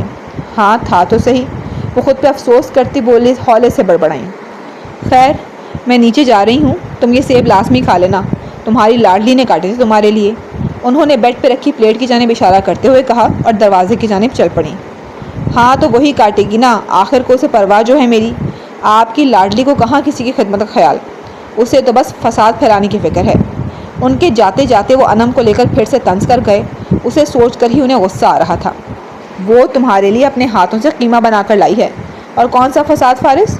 کیا پتہ ایزل کہیں اور چلی گئی ہو یا گھر گئی ہو تو انم کی نظر نہ پڑی ہو۔ فوراً انم کی سائڈ لی گئی۔ ہاں تو کون سا کوئی پہاڑ توڑ کر آئی ہے، قیمہ ہی بنایا ہے، کوئی احسان نہیں کیا، وہ پہلی بات کے جواب میں بولے۔ اس وقت ان کا دل انم کا قیمہ بنا دینے کو کر رہا تھا۔ تو تمہاری اس چھٹکی نے بھی کوئی پہاڑ نہیں توڑا، ذرا سی چھری ہی چلائی ہے۔ آپ کیا جانے ماما کہ وہ ذرا سی چھری نہیں تھی، وہ تو باقاعدہ چھریاں تھیں جو آج مجھ پہ چلا کر گئی ہے۔ ابھی تک اس کا بھیگا وجود آنکھوں کے سامنے ہٹنے سے انکاری ہے۔ شائستہ سیب کی بات کر رہی تھی اور وہ کہیں اور ہی پہنچ گئے۔ وہ جواب دے کر جا چکی تھی جبکہ وہ بیڈ پہ گرنے کے سے انداز میں بیٹھ گئے۔ پاگل لڑکی، اچھے خاصے موڈ کا ستیاناش کر کے رکھ دیا۔ یہ انم بی بی میری خوشیوں میں خلل ڈالنے نہ جانے کیوں چلی آتی ہے۔ وہ شدید ناگواریت سے بڑبڑائے۔ صبح بھی تو وہ ان سے ایزل کا لمس چھیننے کی کوشاں میں تھی، اور اب جب وہ اس کے ساتھ بند دروازے کے پار بتائے لمحوں پہ سرشاری سے جھوم رہے تھے تو وہ پھر سے بھنگ ڈالنے چلی آئی۔ وہ تو ان سب حقیقتوں سے انجان تھی مگر آغا فارس کو تو وہ اپنی خوشی میں پتھر اٹکاتی محسوس ہوئی۔ ویسے مجھے ایزل کے ساتھ ایسی حرکت نہیں کرنی چاہیے تھی، کچھ زیادہ ہی چیپ تھی یہ۔ دماغ خراب ہے میری، نہ جانے کیا ہو گیا تھا کہ ایک دم سے اسے اندر کھینچ لیا۔ سوچوں تو بہت شرمناک حرکت تھی یہ، اور ایزل بھی کیا سوچتی ہوگی میرے بارے میں کہ اس کے آغا ایسا چھچور پن بھی کر سکتے ہیں۔ نہ جانے تب مجھے یہ احساس کیوں نہ ہوا اتنی دیر اس کے ساتھ بند واش روم میں گزاری؟ حیرت ہو رہی ہے خود پہ کہ یہ حرکت میں نے۔ وہ حیران بھی تھے اور کچھ شرمسار بھی۔ شائستہ کا الزام بالکل سچا تھا اور اب وہ شرمندہ ہو رہے تھے، نہ صرف شائستہ سے بلکہ ایزل سے بھی۔ ویسے بال ہی بچے، مگر میرا ایزل کے ساتھ ایسا ہی چلتا رہا تو میری یہ بے اختیاری کسی دن مروا ہی نہ دے۔ ماما کے سامنے اچھا بچہ بن گیا، مگر سچ تو یہی ہے کہ حرکت گندے بچوں والی ہی کی۔ خیر، وہ بچکانہ حرکت تو کہیں سے نہ تھی۔ اپنی آخری بات پہ وہ ہولے سے ہنس پڑے۔ ایزل بی بی، تم یوں ہی میرے پاس امتحان بن کر آتی رہی تو کیا بنے گا میرا؟ کل اور آج کی ملاقات میں اس کے لیے اپنی وارفتگی اور بے اختیاری پہ وہ بے چارگی سے بولتے سیب کی پلیٹ اٹھا کر گود میں رکھ گئے۔ مائی پرنسس، سیب تو تم مجھے اپنے ہاتھوں سے کھلائے بغیر ہی چلی گئیں۔ اب اپنے ہاتھوں سے کھانے کا من نہیں، مگر تم نے خود میرے لیے کاٹے اور لے کر آئی، اسی محبت کے ناطے کھا لیتا ہوں۔ وہ مسکرائے اور سیب کی کاش منہ میں رکھ گئے۔ بہت اچھا لگا تم دونوں کے ساتھ ٹائم سپینڈ کر کے، اور ڈنر تو بہت مزے کا تھا۔ ہر چیز کے لیے بہت شکریہ۔ اب مجھے چلنا چاہیے۔ ہاں، مگر جانے سے قبل میں تم دونوں کے تحفے دینا نہیں بھولوں گا۔ شیراز نے جانے سے قبل رسمی شکریہ ادا کرتے ہوئے شاپنگ بیگ سے 2 ڈبیاں نکال کر ایک ارحم کو جبکہ دوسری سوزین کو تھمانی چاہی۔ ارے یار، ان کی کیا ضرورت تھی؟ پہلے ہی تم اتنا کچھ لے کر آئے ہو۔ ارحم نے تکلف کرنا چاہا۔ پہلی بار تمہارے گھر آیا ہوں تو اچھا تو نہیں لگتا، اسی لیے وہ سب لایا، اور انہیں تو تم دونوں اپنی شادی کا تحفہ سمجھو۔ اس نے دونوں کی گفٹ کی طرف اشارہ کیا تو اب کے دونوں نے تھام لیا اور شکریہ ادا کیا۔ ارحم نے تو اسی وقت بے تکلفی سے کھول ڈالا تو ایک خوبصورت برانڈڈ واچ نکلی۔ ارے واہ، میری پسندیدہ چیز نکلی اس میں سے تو۔ ارحم کو واچز کا بہت شوق تھا۔ تم بھی کھول کر دیکھو نا۔ ارحم کی پسندیدگی پہ جواب مسکراہٹ پاس کرتے ہوئے اس نے سوزین سے کہا، جو اس بات پہ جھجکی مگر پھر کھولنے لگ گئی۔ ایکسکیوز می، میری کال آ رہی ہے، میں ابھی آتا ہوں۔ تبھی ارحم کا موبائل بج اٹھا تو وہ وہاں سے ہٹ گیا۔ سوزین نے گفٹ کھولا تو اس میں سے ایک گولڈ کی خوبصورت نفیس ڈیزائن کی چین نکلی۔ اوہ، اٹس سو بیوٹیفل۔ بے ساختہ اس کے منہ سے تعریف نکلی۔ یوں تو میں نے بہت دیکھ بھال کر تحفہ لیا تھا، مگر اب لگ رہا ہے جیسے یہ تمہارے شایان نشان نہیں۔ تم تو ایک ہیرا ہو، اور ہیرے پہ سونے کو کہاں برتری حاصل ہوتی ہے۔ وہ سوزین کے چمکتے چہرے پہ گہری نظریں گاڑے بولا تو سوزین نے تحفے سے نظر ہٹا کر اسے اچھمبے سے دیکھا اور بولی، واٹ؟ اسے شاید شیراز کی ایسی تعریف پسند نہ آئی تھی۔ مطلب یہ کہ بہت لکی ہے ارحم کہ اسے تم جیسا ہیرا مل گیا، جبکہ میں تو ملکوں کی خاک چھانتا رہا مگر ایسا حسن ہاتھ نہ آیا۔ وہ دھیرے دھیرے قدم اٹھاتا اس کی طرف بڑھتا بے باکی سے بولا تو سوزین کا چہرہ ناگواری سے سرخ پڑا۔ لاؤ میں پہنا دوں، دیکھوں تو صحیح کہ ہیرے پہ سونا کتنا جچتا ہے۔ اس کی خاموشی اور ناگواریت کو رتی بھر بھی اہمیت دی بغیر وہ بولا، نہیں، اس کی ضرورت نہیں، جو میرا دل کرے گا ضرور پہنوں گی۔ وہ بہت ضبط سے بولی۔ اسے نہیں معلوم تھا کہ بظاہر شریف دکھنے والا شیراز اندر سے اتنا چیپ ہوگا۔ اس کے منع کرنے کے باوجود بھی اس نے چین سوزین کے ہاتھ سے لی اور اس کا لاک کھول کر اس کے گلے میں پہنانے کو اس پہ جھکا۔ یہ کیا کر رہے ہیں آپ؟ وہ یکدم گھبرا کر پیچھے ہٹی۔ ارے ابھی بتایا تو ہے، شرماؤ مت پلیز۔ اس کے گریز کو شرمانے کا نام دیتا پھر سے اس کے قریب ہوا۔ دیکھیں، مجھے یہ سب پسند نہیں ہے۔ وہ تحمل بھرا لہجہ اپنائے بولی۔ او کم آن، میں کون سے تمہیں سینے سے لگانے لگا ہوں؟ صرف یہ چین ہی تو پہنانا چاہتا ہوں، اور ویسے بھی جہاں سے تم آئی ہو وہاں تو یہ سب عام سی بات ہے، تو اس لیے یہ مشرقی پن کا دکھاوا کیسا؟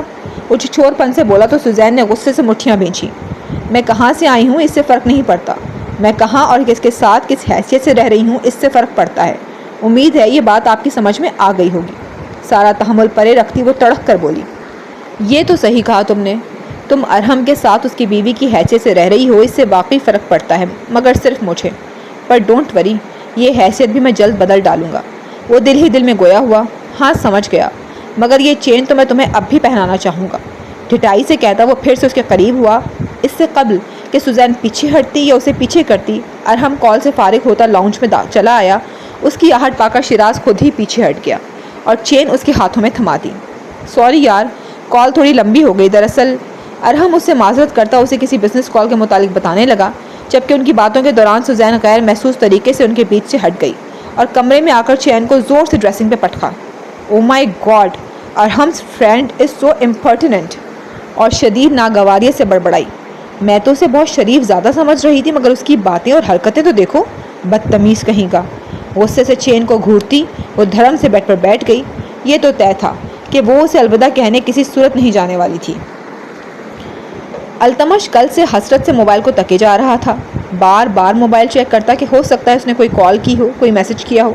خود سے تو وہ اسے یاد نہیں کرتی تھی، مگر پھر بھی ایک جھوٹی سی امید تھی کہ شاید اس نے نمبر آن کیا ہو شاید اس کے کالز میسیجز دیکھ کر کوئی رپلائی کیا ہو، مگر ہمیشہ مایوسی ہی ہاتھ لگتی۔ خالی خالی سا موبائل ہر بار اسے منہ چڑھانے لگ جاتا۔ کتنے دنوں سے وہ انتظار کی سولی پہ لٹکا ہوا تھا، مگر اب اس کے انتظار کا پیمانہ لبریز ہوتا جا رہا تھا۔ بہت مشکل ہو گیا تھا انتظار کرنا، تب بھی اس نے طے کیا کہ اب تو ایزل سے ملنے جائے گا ہی جائے گا۔ ہو سکتا ہے اس کی طبیعت خراب ہو سکتا ہے کسی سے یا صرف مجھ سے بات نہ کرنا چاہ رہی ہو سکتا ہے موبائل مسئلہ کر رہا ہو۔ ایسے بہت سے خیال اس کے دماغ میں ابھرے تھے، مگر پھر بھی اس کی طرف جاتا جاتا رک جاتا، فقط اس ایک شخص کے اشتعالی روپ کا سامنا نہ کرنے کے لیے۔ اور ایک اور وجہ ایزل سے پہلے فون پہ جان لینا چاہتا تھا کہ وہ اس شام کے بعد سے اس کو لے کر کیا سوچیں پالے ہوئے ہے۔ کیا اس پہ غصہ ہے یا اسے بے قصور ہی مانتی ہے؟ غرض کہ بہت کچھ تھا جو وہ اس سے پہلے کال پہ جان لینا چاہتا تھا۔ ابھی ہمت بھی تو نہ تھی اس کا سامنا کرنے کی، کہیں نہ کہیں اسے شرمندہ بھی تو تھا ہی، مگر اب اتنے دنوں بعد بھی جب اس کا کوئی اتا پتا کوئی خبر نہ آئی تو اس نے اس کے پاس جانے کا سوچا، مگر ابھی اٹھنے کو ہی تھا جب وہ خشک اجڑی پلاہٹ میں گھلی خزاں میں شبنمی قطروں سے لبریز کھلی کھلی سی سبزے میں تر بہار بن کر اچانک سے چلی آئی۔ On line. وہ خوشگوار حیرت سے بڑبڑایا، ہاں وہ آن لائن تھی۔ کیا وہ واقعی آن لائن ہے یا یہ صرف نظروں کا دھوکہ ہے یا کچھ اور؟ ایسا کچھ بھی سوچنے میں وقت صرف کرنے کی بجائے اس نے بنا ایک بھی لمحہ لگائے اسے جھٹ سے کال ملا ڈالی۔ بیل جا رہی تھی۔ ہاں نمبر بزی نہیں تھا، مگر وہ آن لائن ہو کر بھی نہیں اٹھا رہی تھی۔ یہ دیکھ کر اس کی بے چینی بڑھتی ہی گئی۔ پلیز پک اپ دا کال ایزل، وہ بے صبری و بے چینی بھرے انداز میں بولا۔ ایک دفعہ کیا مگر کوئی جواب نہیں، دوسری دفعہ کیا تب بھی بے سود، مگر تیسری دفعہ آخر کار کال اٹھا ہی لی۔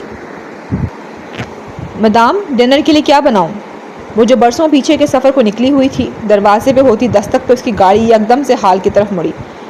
کیا کچھ کہا تم نے؟ کھوئے ہونے کے سبب وہ سن نہ سکی کہ اس نے کیا کہا۔ مدام آج ڈنر میں کیا بناؤں؟ آپ نے اس ہفتے کا مینیو بھی نہیں دیا۔ اس نے اپنا سوال دہرایا۔ دوپہر کا مینیو بھی اس نے بتا دیا تھا، مگر پورے ہفتے کا نہ دیا اور کاموں میں لگ کر بھول گئی۔ کچھ بھی بنا لو، اور ویکلی مینیو چارٹ بھی تم خود ہی بنا لو، میں دیکھ لوں گی، کچھ ایڈ یا کٹ کرنا ہوا تو بتا دوں گی۔ ماضی کے پلندے پھولنے کے سبب اس کا جی کٹ کے رہ گیا تھا۔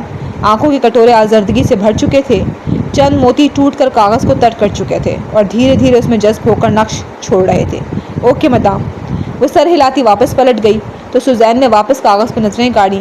ملازمہ کے چلے آنے سے وہ مزید آگے کا سفر نہ کر سکی، ورنہ شاید اس سفر کا اختتام کر کے ہی لوٹتی۔ میں تمہیں کبھی معاف نہیں کروں گی شیراز، کبھی معاف نہیں کروں گی۔ تم یوں ہی تڑپ تڑپ کر ایک دن مر جاؤ گے۔ تم جیسے گھٹیا انسان کو جینے کا کوئی حق نہیں۔ بیڈ شیٹ کو مٹھی میں بھینچتی وہ آنسوؤں کے دوران اشتعال اور حقارت سے بولی، اوہ کاش میں نے تمہاری بات مان لی ہوتی ارحم، اور کاش میں نے تم سے شیراز کی حقیقت نہ چھپائی ہوتی۔ ایک پچھتاوے بھری آہ خارج کرتی وہ اٹھ کھڑی ہوئی اور کاغذ کو واپس لاکر میں مقید کیا۔ گھڑی پہ نظر ڈالی تو معلوم ہوا کہ اسے ماضی کی نگری میں کئی گھنٹے گزر گئے۔ تب سے ایک ہی پوزیشن میں بیٹھے بیٹھے ٹانگیں اور کمر بھی دکھ رہی تھی، جس کا احساس اب ہوا۔ تبھی بنا مزید کچھ سوچے چپ چاپ بیڈ پر جا لیٹی اور آنکھیں موند گئی۔ کل سے پھر سے اس کا موبائل بند پڑا تھا، اور اب جب وہ ڈنر کے بعد اپنے بیڈ پر آ کر لیٹی تو کروٹ لینے پہ سائڈ ٹیبل پہ اوندھے منہ پڑے موبائل سے نظر ٹکرائی۔ اسے تو وہ یکسر بھولے بیٹھی تھی۔ وہ ذرا سا اوپر اٹھتی موبائل چارج پہ لگایا اور پھر سے لیٹ گئی۔ نیند تو فی الحال آنکھوں کے آس پاس تو کیا دور دور بھی نہیں پھٹکی تھی کہ ابھی 9 ہی تو بجے تھے۔ سب نیچے لاؤنج میں بیٹھے ہوئے تھے، بس وہی تھی جو تنہائی چاہتی تھی اور تنہا بیٹھ کر پھر سے اسی شخص کو سوچنا چاہتی تھی جس کی سوچیں کبھی جان چھوڑتی ہی نہیں تھیں۔ مجھے لگتا تھا میں اب کبھی آپ سے گزرے وقت کی طرح نہ بات کر پاؤں گی، نہ مل پاؤں گی، نہ آپ سے پہلے کی طرح نظریں ملا پاؤں گی۔ یوں لگتا تھا جیسے دھیرے دھیرے میرے اندر جلتی آگ مزید بھڑکتی جائے گی اور ایک دن میرے وجود کو مکمل راکھ میں تغیر کر کے ہمیشہ کے لیے سب سے دور کر دے گی۔ ایسے میں آپ سے بھی ہمیشہ کے لیے دور ہو جاؤں گی، کیونکہ اس آگ نے بھلا کب زیادہ دیر مجھے زندہ رہنے دینا تھا۔ شانوں سے نیچے تک آتے کھلے بالوں کو انگلی میں لپیٹتے تو کبھی اتارتے ہوئے وہ کھوئی کھوئی سی کیفیت میں بول رہی تھی، مگر دیکھیں ایک واقعے نے میری ساری سوچوں کو پلٹ کر رکھ دیا۔ میری آگ مزید بھڑکنا تو دور، جو تھی وہ بھی ایک لمحے میں ہی بجھ گئی۔ ہاں جو چنگاری ہے وہ شاید ہمیشہ مجھے جھلساتی رہے گی، مگر اس آگ سے نجات حاصل ہو گئی۔ میں پھر سے آپ سے نظریں ملانے لگی ہوں، آپ کے سنگ مسکرانے کھلکھلانے لگی ہوں۔ چاہے اندر کسک باقی ہے اور باقی ہی رہے گی، مگر اب میں آپ کو خود سے اور خود کو آپ سے دور نہیں رکھ سکتی۔ آپ کو کسی اور کا سوچ کر، آپ کو کسی اور کا ہوتا دیکھ کر اندر ہی اندر پل پل خود کو تڑپتا پانے کے باوجود بھی اب مجھے آپ کے ساتھ آپ کی چھٹکی بن کر رہنا ہے، کیونکہ میں اپنے آقا کو نہیں کھو سکتی۔ آنکھیں جھلمل ہو چکی تھیں، جہاں پہلے ٹھنڈک تھی وہاں اب نمی کے سبب کچھ جلتا سا محسوس ہو رہا تھا۔ ہاں، وہ گرم گرم آنسوؤں کی جلن تھی جو آنکھوں میں ٹھہر سے گئے تھے اور منزل کو دھندلا کر چکے تھے۔ کل کا دن بہت بھیانک تھا میرے لیے۔ قیامت کی گھڑیاں تھیں میرے لیے جب آپ واپس نہیں لوٹ رہے تھے، جب آپ کی کوئی خبر نہ تھی۔ ایک بار آپ کو کھونے کا یہ ڈر دیکھ چکی ہوں، یہ درد سہ چکی ہوں، اب آئندہ نہیں۔ کل شام سے رات کے وہ چند گھنٹے آ کر آپ کی ایزل کو پھر سے پہلے سا بنا کر لوٹ گئے۔ آپ کو آپ کی پرانی ایزل واپس مل گئی آقا، مگر مجھے میرے وہ آقا نہ مل سکے جو میں چاہتی تھی۔ آپ تو بہت خوش ہوں گے نا، مگر میں خوش نہیں ہوں۔ مجھے خوشی ہے تو صرف آپ کے صحیح سلامت لوٹ آنے کی، مگر رنج و ملال ہے تو اس پہ کہ آپ میرے بن کر نہ لوٹے۔ آپ کا دل تو ویسے کا ویسا ہی ہے مجھے لے کر۔ آپ تو آج بھی مجھے اپنانا نہیں چاہتے اور میں آج بھی بس آپ ہی کی ہوں، بس آپ کی آقا۔ اور اسی لمحے آنکھوں میں ٹھہرے آنسو ایک ساتھ لڑکتے ہوئے گال سے بغل گیر ہو گئے۔ وہ کہہ رہی تھی کہ اسے اس بات کا غم ہے کہ وہ اس کا بن کر نہیں لوٹے، مگر کیا واقعی آغا فارس اس کا بن کر نہیں لوٹے تھے، یا پھر وہ انجان تھی؟ بلکہ انجان تو وہ دونوں تھے، کیونکہ وہ شخص لوٹا تو پہلے سا نہیں رہا تھا۔ وہ غلط تھی کہ ان کا دل ویسے کا ویسا ہی ہے، کیونکہ ان کا دل تو کل سے پلٹا کھا چکا تھا۔ کتنی خوش قسمت ہیں آپ ہی، کتنی زیادہ آغا کہ آپ ہمیشہ کے لیے انہیں ملنے والے ہیں۔ کاش میں نہ آپ ہی کی جگہ ہوتی جن کی قسمت میں بن مانگے آپ لکھ دیے گئے۔ آپ ہی کو تو اندازہ ہی نہیں کہ وہ دنیا جہان سے قیمتی ہیرا حاصل کرنے جا رہی ہیں، دنیا جہان کا قیمتی خزانہ جو ہر کسی کی قسمت میں نہیں ہوتا۔ اور خوش قسمت ہیں آپ ہی جن کی جھولی میں بنا محنت کیے وہ خزانہ بھر دیا گیا۔ اب کہ وہ انم کی قسمت پہ رشک کرنے لگی، اس کے نزدیک قسمت نے اس کی بہن کو اپنے خوبصورت پروں میں سمو کر اس پہ فقط مہربانی ہی مہربانی کی، جبکہ اس کو اپنے پروں سے دھتکار کر ستم ظریفی کا کردار ادا کیا۔ دل چاہتا ہے کہ دعا دوں آپ دونوں کو ایک ساتھ ہمیشہ خوش رہیں، مگر نہیں دے پاتی۔ نہ جانے کیوں دل سے یہ الفاظ ادا ہو ہی نہیں پاتے۔ شاید خود غرض ہوں، آپ دونوں کو ایک ساتھ اس بندھن میں بندھا ہنستا مسکراتا دیکھ ہی نہیں سکتی۔ بلکہ میرے لیے تو یہ سوچ ہی روح جھنجھوڑ دینے والی سوچ ہے کہ وہ آپ کے اور آپ ان کے نام ہو جائیں۔ آغا، آپ کو نہیں اندازہ کہ میں ہر روز ہر پل کس کس اذیت سے گزر رہی ہوں۔ آپ کو قطعی اندازہ نہیں، آپ کو کچھ خبر نہیں کہ یہاں لمحہ لمحہ آپ کی چھٹکی ختم ہو رہی ہے، اور اس روز شاید واقعی ختم ہو جائے گی جس روز آپ اپنا آپ کسی اور کے سپرد کریں گے۔ وہ اٹھی اور لمبے لمبے سانس بھرنے لگی، کیونکہ وہ اب دوبارہ بلک بلک کر رونا نہیں چاہتی تھی۔ کمزور پڑ رہی تھی مگر خود پہ کنٹرول رکھنا چاہتی تھی، ورنہ اس وقت حالت تو یوں تھی کہ پھوٹ پھوٹ کر بھی روتی تو دل کو ذرا بھر بھی چین نہ پڑتا۔ وہ بیٹھی اور سائڈ ٹیبل پر پڑا پانی کا گلاس اٹھا کر ایک ہی سانس میں پی گئی اور پھر سے اپنا تنفس بحال کرنے لگی۔ جب خود کو تھوڑا نارمل پایا تو دونوں گال اور آنکھیں رگڑ کر خوش کرنے لگی۔ جب ان کے ساتھ پرانا تعلق بحال کرنے کا فیصلہ کر چکی ہو تو اب اس پہ قائم رہو ایزل، مت سنو دل کی، بس جو وہ چاہتے ہیں وہی کرو، اور وہ یہ چاہتے ہیں کہ تم ان کی چھٹکی بن کر رہو۔ وہ خود کو سمجھاتی بولی اور موبائل چارج سے اتار کر آن کرنے لگی۔ اسے لاریب کو کال کرنی تھی، اسے سب بتانا تھا، اور وہ جانتی تھی کہ لاریب یہی کہے گی کہ تم نے بالکل ٹھیک فیصلہ کیا ہے۔ وہ اس کی باتوں سے اپنے فیصلے کو مزید مضبوط بنانا چاہتی تھی، کیونکہ ایک وہی تو تھی جو آغا کے بعد اس کی محبت کا راز جانتی تھی اور اسے ہر بار قسمت کا لکھا قبول کر کے صبر کرنے کا سبق پڑھاتی تھی۔ اور اس وقت بھی اسے اسی سبق کی طلب ہو رہی تھی، مگر ابھی اس نے موبائل آن کیا ہی تھا کہ پھر سے التمش کے ڈھیروں میسیجز اور کالز موصول ہونا شروع ہو گئیں۔ اس نے بے اختیار اپنے سر پہ ہاتھ مارا۔ اس شخص کو تو وہ اکثر بھول ہی گئی تھی، مگر وہ کتنے دنوں سے اسے رابطے کی کوشش کر رہا تھا۔ یہ دیکھ کر ایزل موبائل گود میں رکھے دونوں ہاتھ ماتھے پہ ٹکائے موبائل کو افسوس بھری نظروں سے تکتی رہی۔ اس کا واٹس ایپ بھی میسیجز سے بھرا پڑا تھا۔ اس نے چیٹ اوپن تو نہ کی، مگر کم و بیش 50 سے زیادہ میسیجز اور 35-40 کالز تھیں۔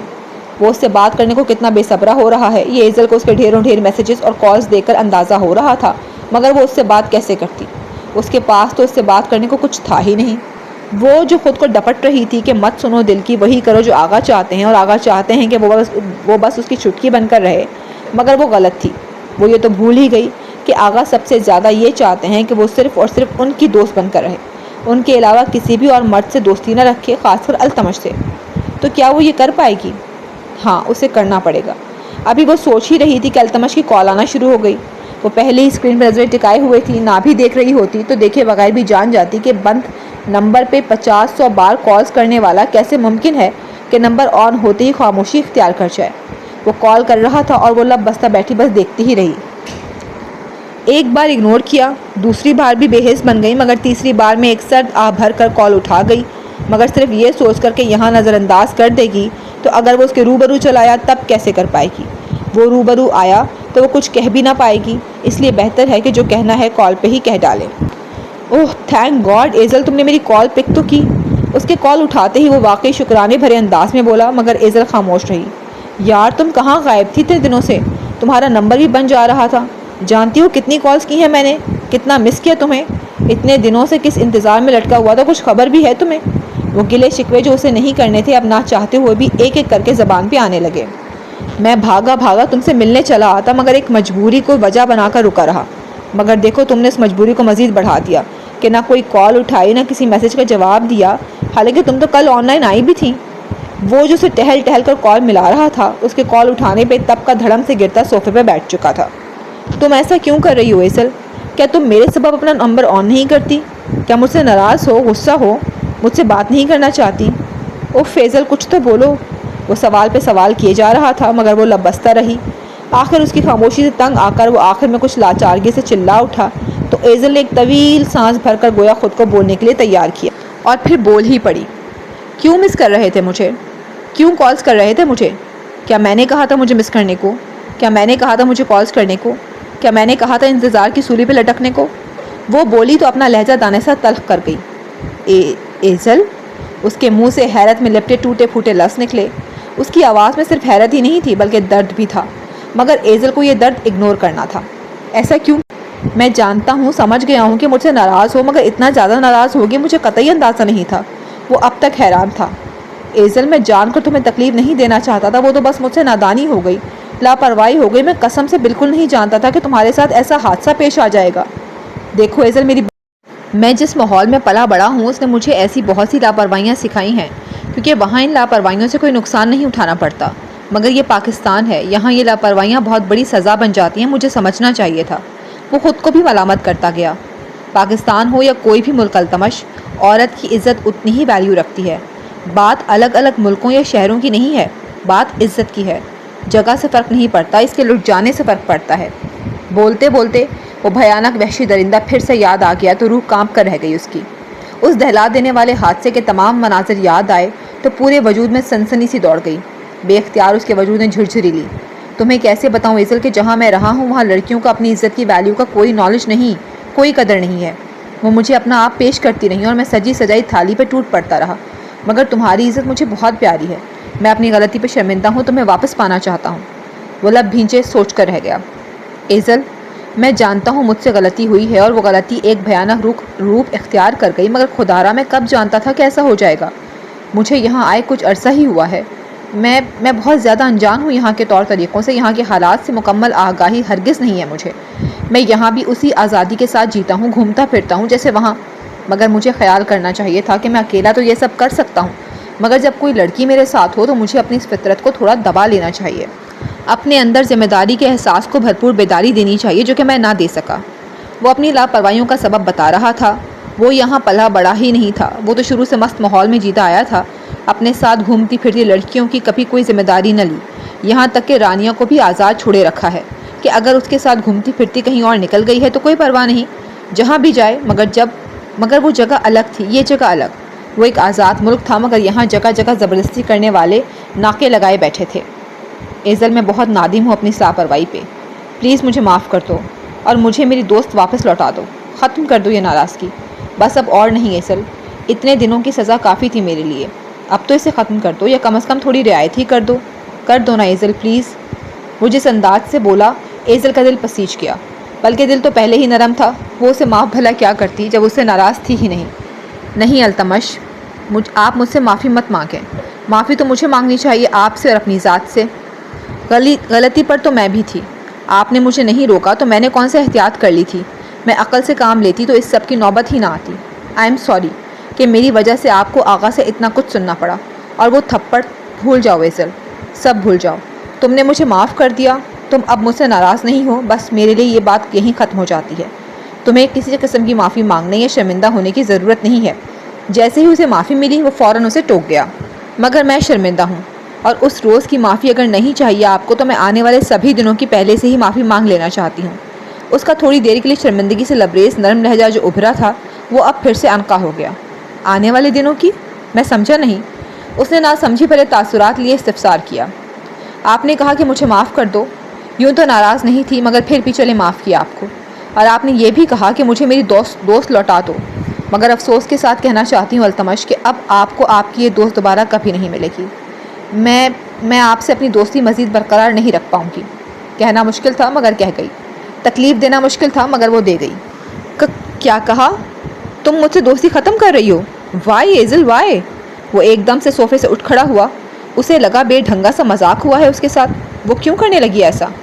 اور تم ایزل بیبی، تم بھی اپنے اس چھوٹے سے دماغ میں میری بات بٹھا لو تو اچھا ہوگا تمہارے لیے، ورنہ رعایت تو اب کہ میں تمہیں بھی نہیں دوں گا۔ اس شام ان کے وارننگ بھرے الفاظ سماعتوں میں گونجے تھے۔ وہ اس سے دوستی برقرار رکھے گی تو اپنے آقا کی ناراضگی کیسے برداشت کرے گی؟ مشکل سے ہی تو ان کے پاس ان کی ایزل بن کر لوٹی تھی۔ التمش کے ساتھ ابھی تک اس کی دوستی قائم دیکھ کر انہوں نے اسے خود سے دور کر دیا تو ابھی تو انہوں نے اسے خود سے بہت قریب کرنا شروع کیا تھا۔ وہ ان کی قربت میں تھوڑی دیر کا ہی صحیح پرسکون حاصل تو کر لیتی تھی۔ بھلے درد بھی ساتھ ساتھ ہی چل رہا تھا مگر وہ اسے اپنے قریب رکھنے لگے تھے، یہ اسے خوشی بھی تو دے رہا تھا اور قربت بھی، جس میں محبت پہلے سے بھی بڑھ گئی تھی۔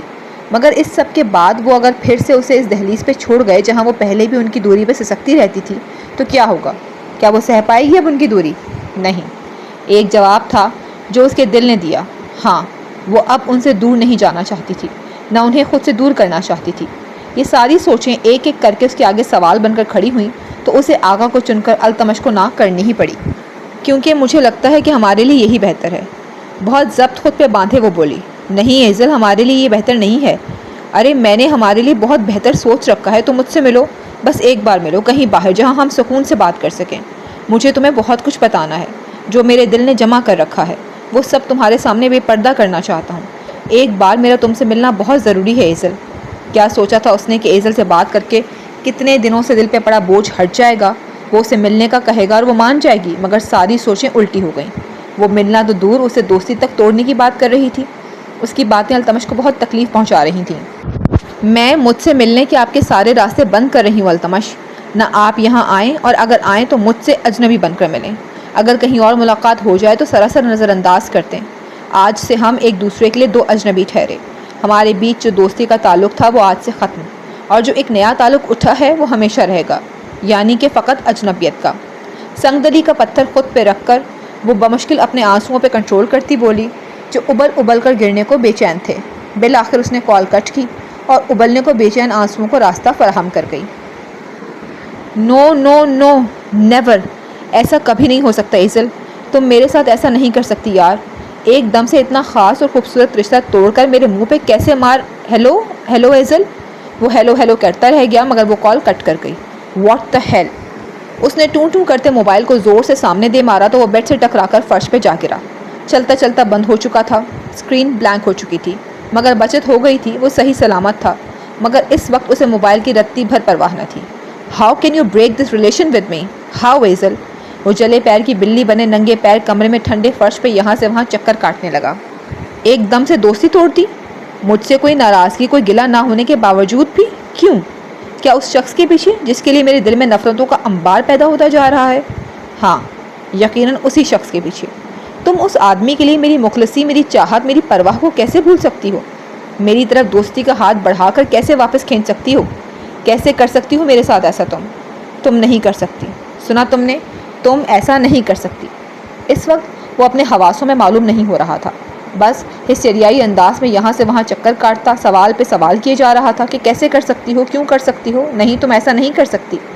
میں یہاں تمہیں اپنی ہمسفر بنانے کا سوچے بیٹھا ہوں، اپنے ساتھ ساتھ گھر والوں کو بھی انتظار کی سولی پہ لٹکا رکھا ہے، اور تم بنا میری فیلنگز کو جانے خود غرض بن کر مجھ سے تعلق ختم کر کے اجنبیت قائم کر گئی؟ Seriously?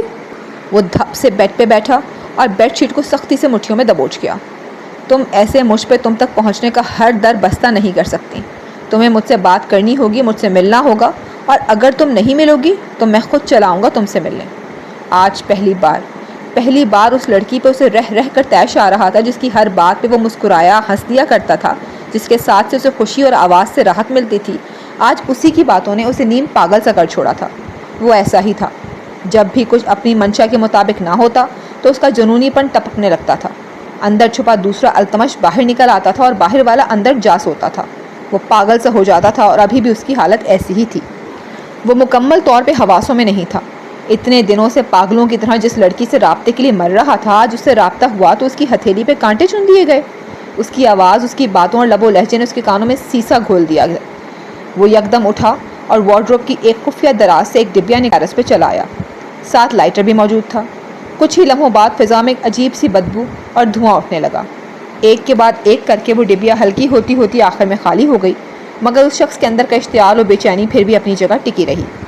I am sorry Altamash, I am really sorry. اسے تکلیف دے کر وہ خود بھی بہت تکلیف میں تھی، بہت شرمندہ تھی، مگر اسے یہ کرنا ہی تھا۔ مجھے معاف کر دیں، مگر میں اب آپ کے ساتھ یہ رشتہ مزید برقرار نہیں رکھ سکتی تھی۔ وہ شخص میری کمزوری ہے، اور وہ کمزوری کہتی ہے کہ اسے ہی یہ رشتہ عنایت کرے۔ اس کے خیالی حیولے سے مخاطب وہ معافی مانگنے لگی۔ میں آپ کو تکلیف نہیں دینا چاہتی تھی، مگر کیا کروں، مجھے ایسا کرنا پڑا۔ ہمارے لیے یہی بہتر تھا التمش، کیونکہ میں جانتی ہوں کہ آپ کو مجھ سے مل کر کیا بات کرنی ہے۔ میں سب جانتی ہوں التمش، آپ کے میرے لیے احساسات سے انجان نہیں ہوں۔ میں نے بھی کسی سے ٹوٹ کر محبت کی ہے، اور محبت کرنے والے دوسروں کی محبت کو بھی ان کی آنکھوں، ان کے لہجے اور ان کے اعمال سے بہت جلد محسوس کر جاتے ہیں۔ میں نے بھی واضح محسوس کیا ہے کہ آپ کی میرے لیے کیا فیلنگز ہیں، اور کہیں نہ کہیں فقط آقا کو جلانے کی خاطر میں ان فیلنگز کو بڑھاوا بھی دیتی رہی، مگر بہت غلط کرتی رہی۔ جب میں نے محسوس کر لیا کہ مجھے لے کر آپ کے کیا احساسات ہیں، تو مجھے پیچھے ہٹ جانا چاہیے تھا تاکہ وہ وہیں رک جائیں، اور اگر نہیں ہٹ سکتی تھی تو کم از کم بڑھاوا نہیں دینا چاہیے تھا، مگر غلط کر گئی۔ آئی ایم سوری التمش، میں آپ کی نہیں بن سکتی، کیونکہ میں اپنے دل میں کسی اور کو بسا کر آپ کے ساتھ ناانصافی نہیں کر سکتی، اور نہ ہی اس شخص کو خود سے دور کرنا چاہتی ہوں جو چاہتا ہے کہ میں آپ سے دور رہوں۔ میں آپ کو کوئی خوشی نہیں دے سکتی، مجھ سے آپ کو بس تکلیفیں ہی ملتی رہیں گی۔ تو بہتر ہے کہ آئندہ وقت میں ہر روز تکلیف حاصل کرنے کے بجائے میری طرف سے ایک ہی بار یہ تکلیف آپ کو مل جائے۔ آپ بہت اچھے ہیں، سچ میں بہت اچھے، مگر میں آپ کے ساتھ کبھی اچھا نہیں کر پاؤں گی، اس کے لیے مجھے معاف کر دیں۔ اس سے مسلسل معافی مانگتی، وہ چہرہ ہاتھوں میں چھپا کر انہیں بھی ترک کرتی گئی۔ رات کے 1:30 بج رہے تھے، اور نیند آنکھوں سے کوسوں دور تھی۔ وہ کمرہ تاریکی کی نظر کیے بیڈ پہ لیٹے کبھی دائیں تو کبھی بائیں کروٹ بدل رہے تھے۔ طبیعت میں عجیب سی بے چینی تھی، کسی کی آواز سننے کو کان مچل رہے تھے، اور ان ترستے مچلتے کانوں کو سکون پہنچانے کو انہوں نے سرہانے تلے دبکا موبائل نکالا اور اس کا نمبر ملانے لگے، مگر تب ہی ٹائم پر نظر پڑی تو رک گئے۔ 1:30 بج رہا ہے، کیا پتہ وہ سو گئی ہو، مجھے اسے ڈسٹرب نہیں کرنا چاہیے۔ اس کی ڈسٹربنس کے خیال سے وہ کال کرنے کا ارادہ ترک کر گئے، اور پھر کچھ خیال آتے ہی بیڈ سے اترے اور اسی تاریکی میں چلتے ہوئے رائٹنگ ٹیبل پہ آ بیٹھے۔ ٹیبل پہ موجود لیمپ آن کیا تو پورے کمرے میں ہلکی ہلکی روشنی پھیل گئی، مگر ان کا وجود چونکہ لیمپ تلے تھا تب ہی مکمل تابانی سے نہا گیا۔ رائٹنگ ٹیبل مختلف کتابوں سے نفاست سے سجا ہوا تھا، مگر وہاں وہ چیز نہ تھی جس کی تلاش میں وہ وہاں نظریں گھما رہے تھے، مگر پھر یہ سوچ آتے ہی ہنس پڑے کہ اس قیمتی چیز کو وہ یوں سرے عام سجا کر تھوڑی نہ رکھتے۔ انہوں نے ایک دراز کھولا اور اس میں موجود باکس تلے چھپی چابی نکال کر دوسرے دراز کو لگائی۔ چابی گھما کر وہ ننھا دراز کھولا تو وہ قیمتی شے سامنے پڑی نظر آئی، جسے انہوں نے فوراً سے نکال کر ٹیبل پہ اپنے عین سامنے رکھا اور محبت پاش نگاہوں سے اسے دیکھتے کھولنے لگے۔ یہ وہ ڈائری تھی جو انہوں نے ایزل کو دی۔ یہ وہ ڈائری تھی جس میں ایزل نے اپنی محبت کا ایک ایک لفظ ان کے نام کیا۔ یہ وہ ڈائری تھی جسے اس نے واپس بھی لوٹا دیا۔ یہ وہ ڈائری تھی جسے انہوں نے سنبھال کر رکھا، اور یہ وہ ڈائری تھی جو انہیں بے حد عزیز تھی، کیونکہ اس میں اس لڑکی کی محبت چھپی تھی، اور وہ لڑکی انہیں بہت بے حد عزیز تھی۔ انہوں نے ڈائری کھولی اور پڑھنے کے ساتھ ساتھ ایک ایک لفظ کو انگلی کی پوروں سے آہستگی سے چھوتے گئے، اور پھر یہ ہاتھ تبھی رکے جب تک کوڑا صفحہ ان کے سامنے نہ چلایا۔ اوہ ایزل، اس قدر محبت! آخر کیوں میری گڑیا، آخر کیوں؟ ایک آزردگی بھری آہ خارج کرتے ہوئے انہیں ڈائری بند کرنا چاہی، مگر ہاتھ وہیں تھم سے گئے۔ دل سے آواز آئی، اس محبت کی قدر میں کچھ لفظ آج تم بھی اس کے نام کر دو۔ کیا مجھے کرنے چاہیے؟ کیا میں ایزل کے لیے کچھ لکھنے کے قابل ہوں؟ اور لکھوں بھی تو کیا؟ وہ خود ہی سے سوال گو ہوئے۔ محبت کا جواب محبت سے دے دو۔ اس کے سامنے ہمیشہ انکار کرتے آئے ہو، کم از کم کچھ محبت بھرا اس کے پیچھے تو بول یا لکھ ہی سکتے ہو۔ کیا اس قابل بھی نہیں سمجھتے اس کو کہ تمہاری محبت بھرے لفظوں کی حقدار ٹھہرے؟ اندر سے جواب آیا تو ہاتھ بے ساختہ قلم کو تھام گیا۔ محبت۔ وہ زیر لب بڑبڑاتے مسکرائے اور قلم کی نوک کو صفحے پہ روکا۔ ہاں، کر سکتا، کچھ لفظ تمہارے نام کر سکتا ہوں، تم حقدار ہو میرے محبت بھرے لفظوں کی۔ یہ اقرار کرنے کی دیر تھی کہ رکا ہوا قلم کورے صفحے کو نیلگی مائل کرتا گیا۔ چلو ایک نظم لکھتے ہیں، کسی کے نام کرتے ہیں، مگر یہ سوچنا ہے اب کہ اس میں ذکر کس کا ہو۔ کہ اس میں بات کس کی ہو، کہ اس میں ذات کس کی ہو، اور یہ بھی فرض کرتے ہیں کہ جس پہ نظم لکھتے ہیں ہمیں اس سے محبت ہے، ہمارے سارے جسموں کو بس اسی کی ہی ضرورت ہے۔ چلو ایک کام کرتے ہیں کہ ہم جو نظم لکھتے ہیں تمہارے نام کرتے ہیں، تم ہی عنوان ہو اس کا، تمہارا ذکر ہے اس میں، تمہاری بات ہے اس میں، تمہاری ذات ہے اس میں، تو پھر یہ فرض بھی ہوگا ہمیں تم سے محبت ہے، ہمارے سارے جسموں کو تمہاری ہی ضرورت ہے۔ چلو ایک نظم لکھتے ہیں، تمہارے نام کرتے ہیں، فقط تمہارے نام ایزل۔ وہ آخر میں بڑبڑائے اور قلم وہیں روکا۔ جب قلم رکا تو نظروں نے قلم سے کاغذ پہ موتی بن کر ٹھہرے اپنے لکھے ایک ایک لفظ کو پڑھنا شروع کیا، اور جب اپنے لکھے کو پڑھا تو نظریں اور زبان دونوں دنگ رہ گئیں۔ یقین نہ آیا کہ وہ کیا لکھ بیٹھے ہیں، وہ بھی ایزل کے لیے، مگر پھر اپنی حیرت کو جلد ہی دور کر لیا۔ کیا میں صرف یہ فرض ہی کرتا رہوں گا کہ مجھے اس سے محبت ہے، اور کب تک فرض کرتا رہوں گا؟ وہ ایک طویل ٹھنڈی آہ بھرتے بولے، کیا مجھے محبت ہو گئی ہے اس سے، یا یہ صرف اس کی قربت کا خمار ہے، اس کی قربت کا نشہ؟ خود سے 1000 بار کیا سوال وہ پھر سے پوچھنے لگے۔ کتنی بار پوچھو گے یہ سوال فارس میاں؟ دل نے سر اٹھا کر پوچھا تھا۔ تب تک جب تک جواب نہیں مل جاتا، وہ رسان سے بولے۔ جواب دیتا تو ہوں تمہیں، یاد کرو کتنا لڑا تھا اس دن، کتنا کہا کہ یہ محبت ہے، مگر تم مانتے ہی نہیں۔ دل کو تو جیسے اپنے من پسند ٹاپک پہ بات کرنے کا موقع مل گیا، کیونکہ مجھے لگتا ہے جیسے تم مجھ سے بغاوت کرتے ہو۔ میں انکار کرتا ہوں، تم ضد میں آ کر اقرار کروانے کی بھرپور صحیح شروع کر دیتے ہو۔ تم جذباتی ہو جاتے ہو، جبکہ میں بہت گہرائی سے سوچتا ہوں۔ وہ آج بہت آرام سے اسے مخاطب تھے، کوئی چیخ و چلاہٹ، کوئی بیزاریت نہیں۔ یعنی تمہاری اس بات کا مطلب یہ ہوا کہ جس روز تمہارا دماغ یہ کہے گا کہ یہ محبت ہی ہے تو تب تم مانو گے؟ ہاں شاید ایسا ہی ہے، وہ بولے، یعنی وہ صحیح سمجھا تھا۔ بہت خوب، پہلا بندہ دیکھ رہا ہوں جو محبت کے معاملے میں دل کی بجائے دماغ کا انتخاب کر رہا ہے، جو دل کو رون کر دماغ کو بھرپور مداخلت کی اجازت دیے ہوئے ہے، جو دل کی بجائے اپنا اقرار محبت دماغ سے سننا چاہتا ہے۔ مگر یہ جان لو فارس میاں کہ اس معاملے میں میری نہ سنی تو بہت پچھتاؤ گے۔ اس نے وارن کیا، بہت سن چکا ہوں تمہاری، اور سننے کے بعد ہی تو اس نہج پہ پہنچا ہوں کہ جہاں صرف ایک ہی سوال بارہا سرخ پٹی کی مانند نظروں کے سامنے چلا دیا جاتا ہے کہ کیا مجھے بھی اس سے؟ ہاں جانتا ہوں، پھر سے دہرانے کی ضرورت نہیں، مگر میں بھی اپنی بات ایک بار پھر دہرا دوں کہ دماغ کی سنو گے تو میرا حلق گھونٹ ڈالو گے۔ میرے اندر پلتے تمہارے سارے جذبات تمہارے ہی ہاتھوں سفید کفن میں لپیٹ کر دفن کر دیے جائیں گے، کیونکہ دماغ ہمیشہ تمہارے آگے تمہاری مجبوریاں لا کھڑا کرے گا کہ تم اس کی طرف قدم بڑھانا بھی چاہو گے تو وہ مجبوریاں تمہارے پاؤں جکڑ لیں گی۔ مگر میری ایک بات یاد رکھنا فارس، کہ محبت کے آگے تمہاری وہ مجبوریاں اتنی اہم نہیں ہوں گی جتنی دماغ تمہیں بڑھا چڑھا کر بتائے گا۔ تم اپنی محبت کھو دو گے اور وہ اپنی۔ تم دونوں ایک دوسرے کے سامنے رہتے ہوئے بھی تڑپ تڑپ کر جیو گے۔ تم انم کے ساتھ خوش نہیں رہو گے تو پھر اس کو اپنا لو جس کا ساتھ تمہارے لیے دنیا جہان سے بڑھ کر ہے، اور وہ بھی فقط تم پہ مرتی ہے۔ دماغ تو ہمیشہ دل کا دشمن رہا ہے، جبکہ دل نے ہمیشہ سب محبتوں کو یکجا دیکھنے کی ہی خواہش کی ہے۔ تم سن رہے ہو نا، وہ میرا دشمن ہے، اور مجھ سے دشمنی میں وہ نقصان تمہاری مکمل ذات کو پہنچائے گا، اس لیے پہلے سے ہی باخبر کر رہا ہوں کہ اس کی باتوں میں مت آنا۔ تم سمجھ رہے ہو نا فارس میں کیا کہہ رہا ہوں؟ انہیں سمجھان پہ ایک اندیکھا سا دباؤ ہی ڈال رہا تھا۔ سمجھ رہا ہوں، وہ الجھے اور کھوئے کھوئے سے لہجے میں بولے، کیونکہ دل و دماغ کی جب جنگ ہوتی تو نقصان ان کی ذات کو پہنچتا تھا۔ وہ ان دونوں سے ہی دور بھاگنے کی کوشش کرتے تھے، مگر آج دل کا سمجھانا انہیں اچھا لگا تھا، مگر جواب ابھی بھی نہیں ملا تھا۔ رات کی تاریکی آہستہ آہستہ نیم تاریکی میں تبدیل ہوتی گئی۔ دور کہیں سے آتی اذانوں کی آواز سماعتوں سے ٹکرائی تو التمش کے وجود میں ہلکی سی جنبش ہوئی۔ وہ رات بھر سے کرسی کی پشت سے ٹیک لگائے آسمان کی جانب چہرہ کیے آنکھیں موندے ہوئے تھا، شاید سو چکا تھا۔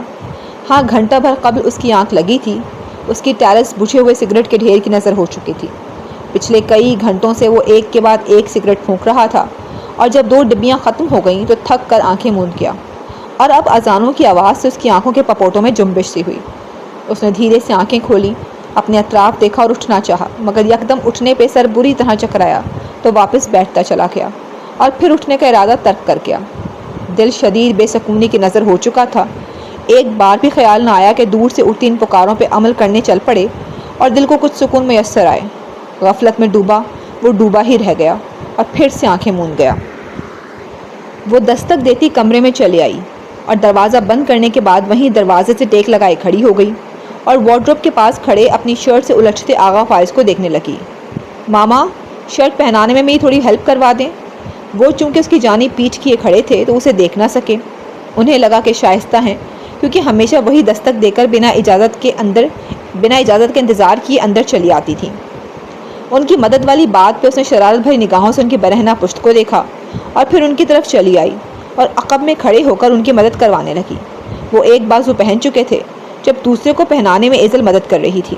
کہیں تو بٹن بھی بند کر دوں؟ جب وہ شرٹ پہن چکے تو وہ جو اپنی مسکراہٹ دبائے تھی شرارت سے بولی، ہاں کر ایزل تم؟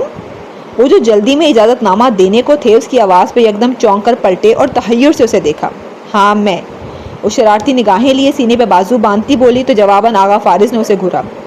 ایزل کی بچی شرارت کر رہی تھی میرے ساتھ؟ انہوں نے مصنوعی گھوریوں سے نوازتے ہوئے کہا۔ نہیں تو، میں تو صرف آپ کی ہیلپ کروا رہی تھی، وہ معصومیت بھرا چہرہ بناتی بولی۔ ہیلپ کروا رہی تھی محترمہ، وہ بھی یوں چپکے سے؟ میں سمجھا کہ ماما ہے۔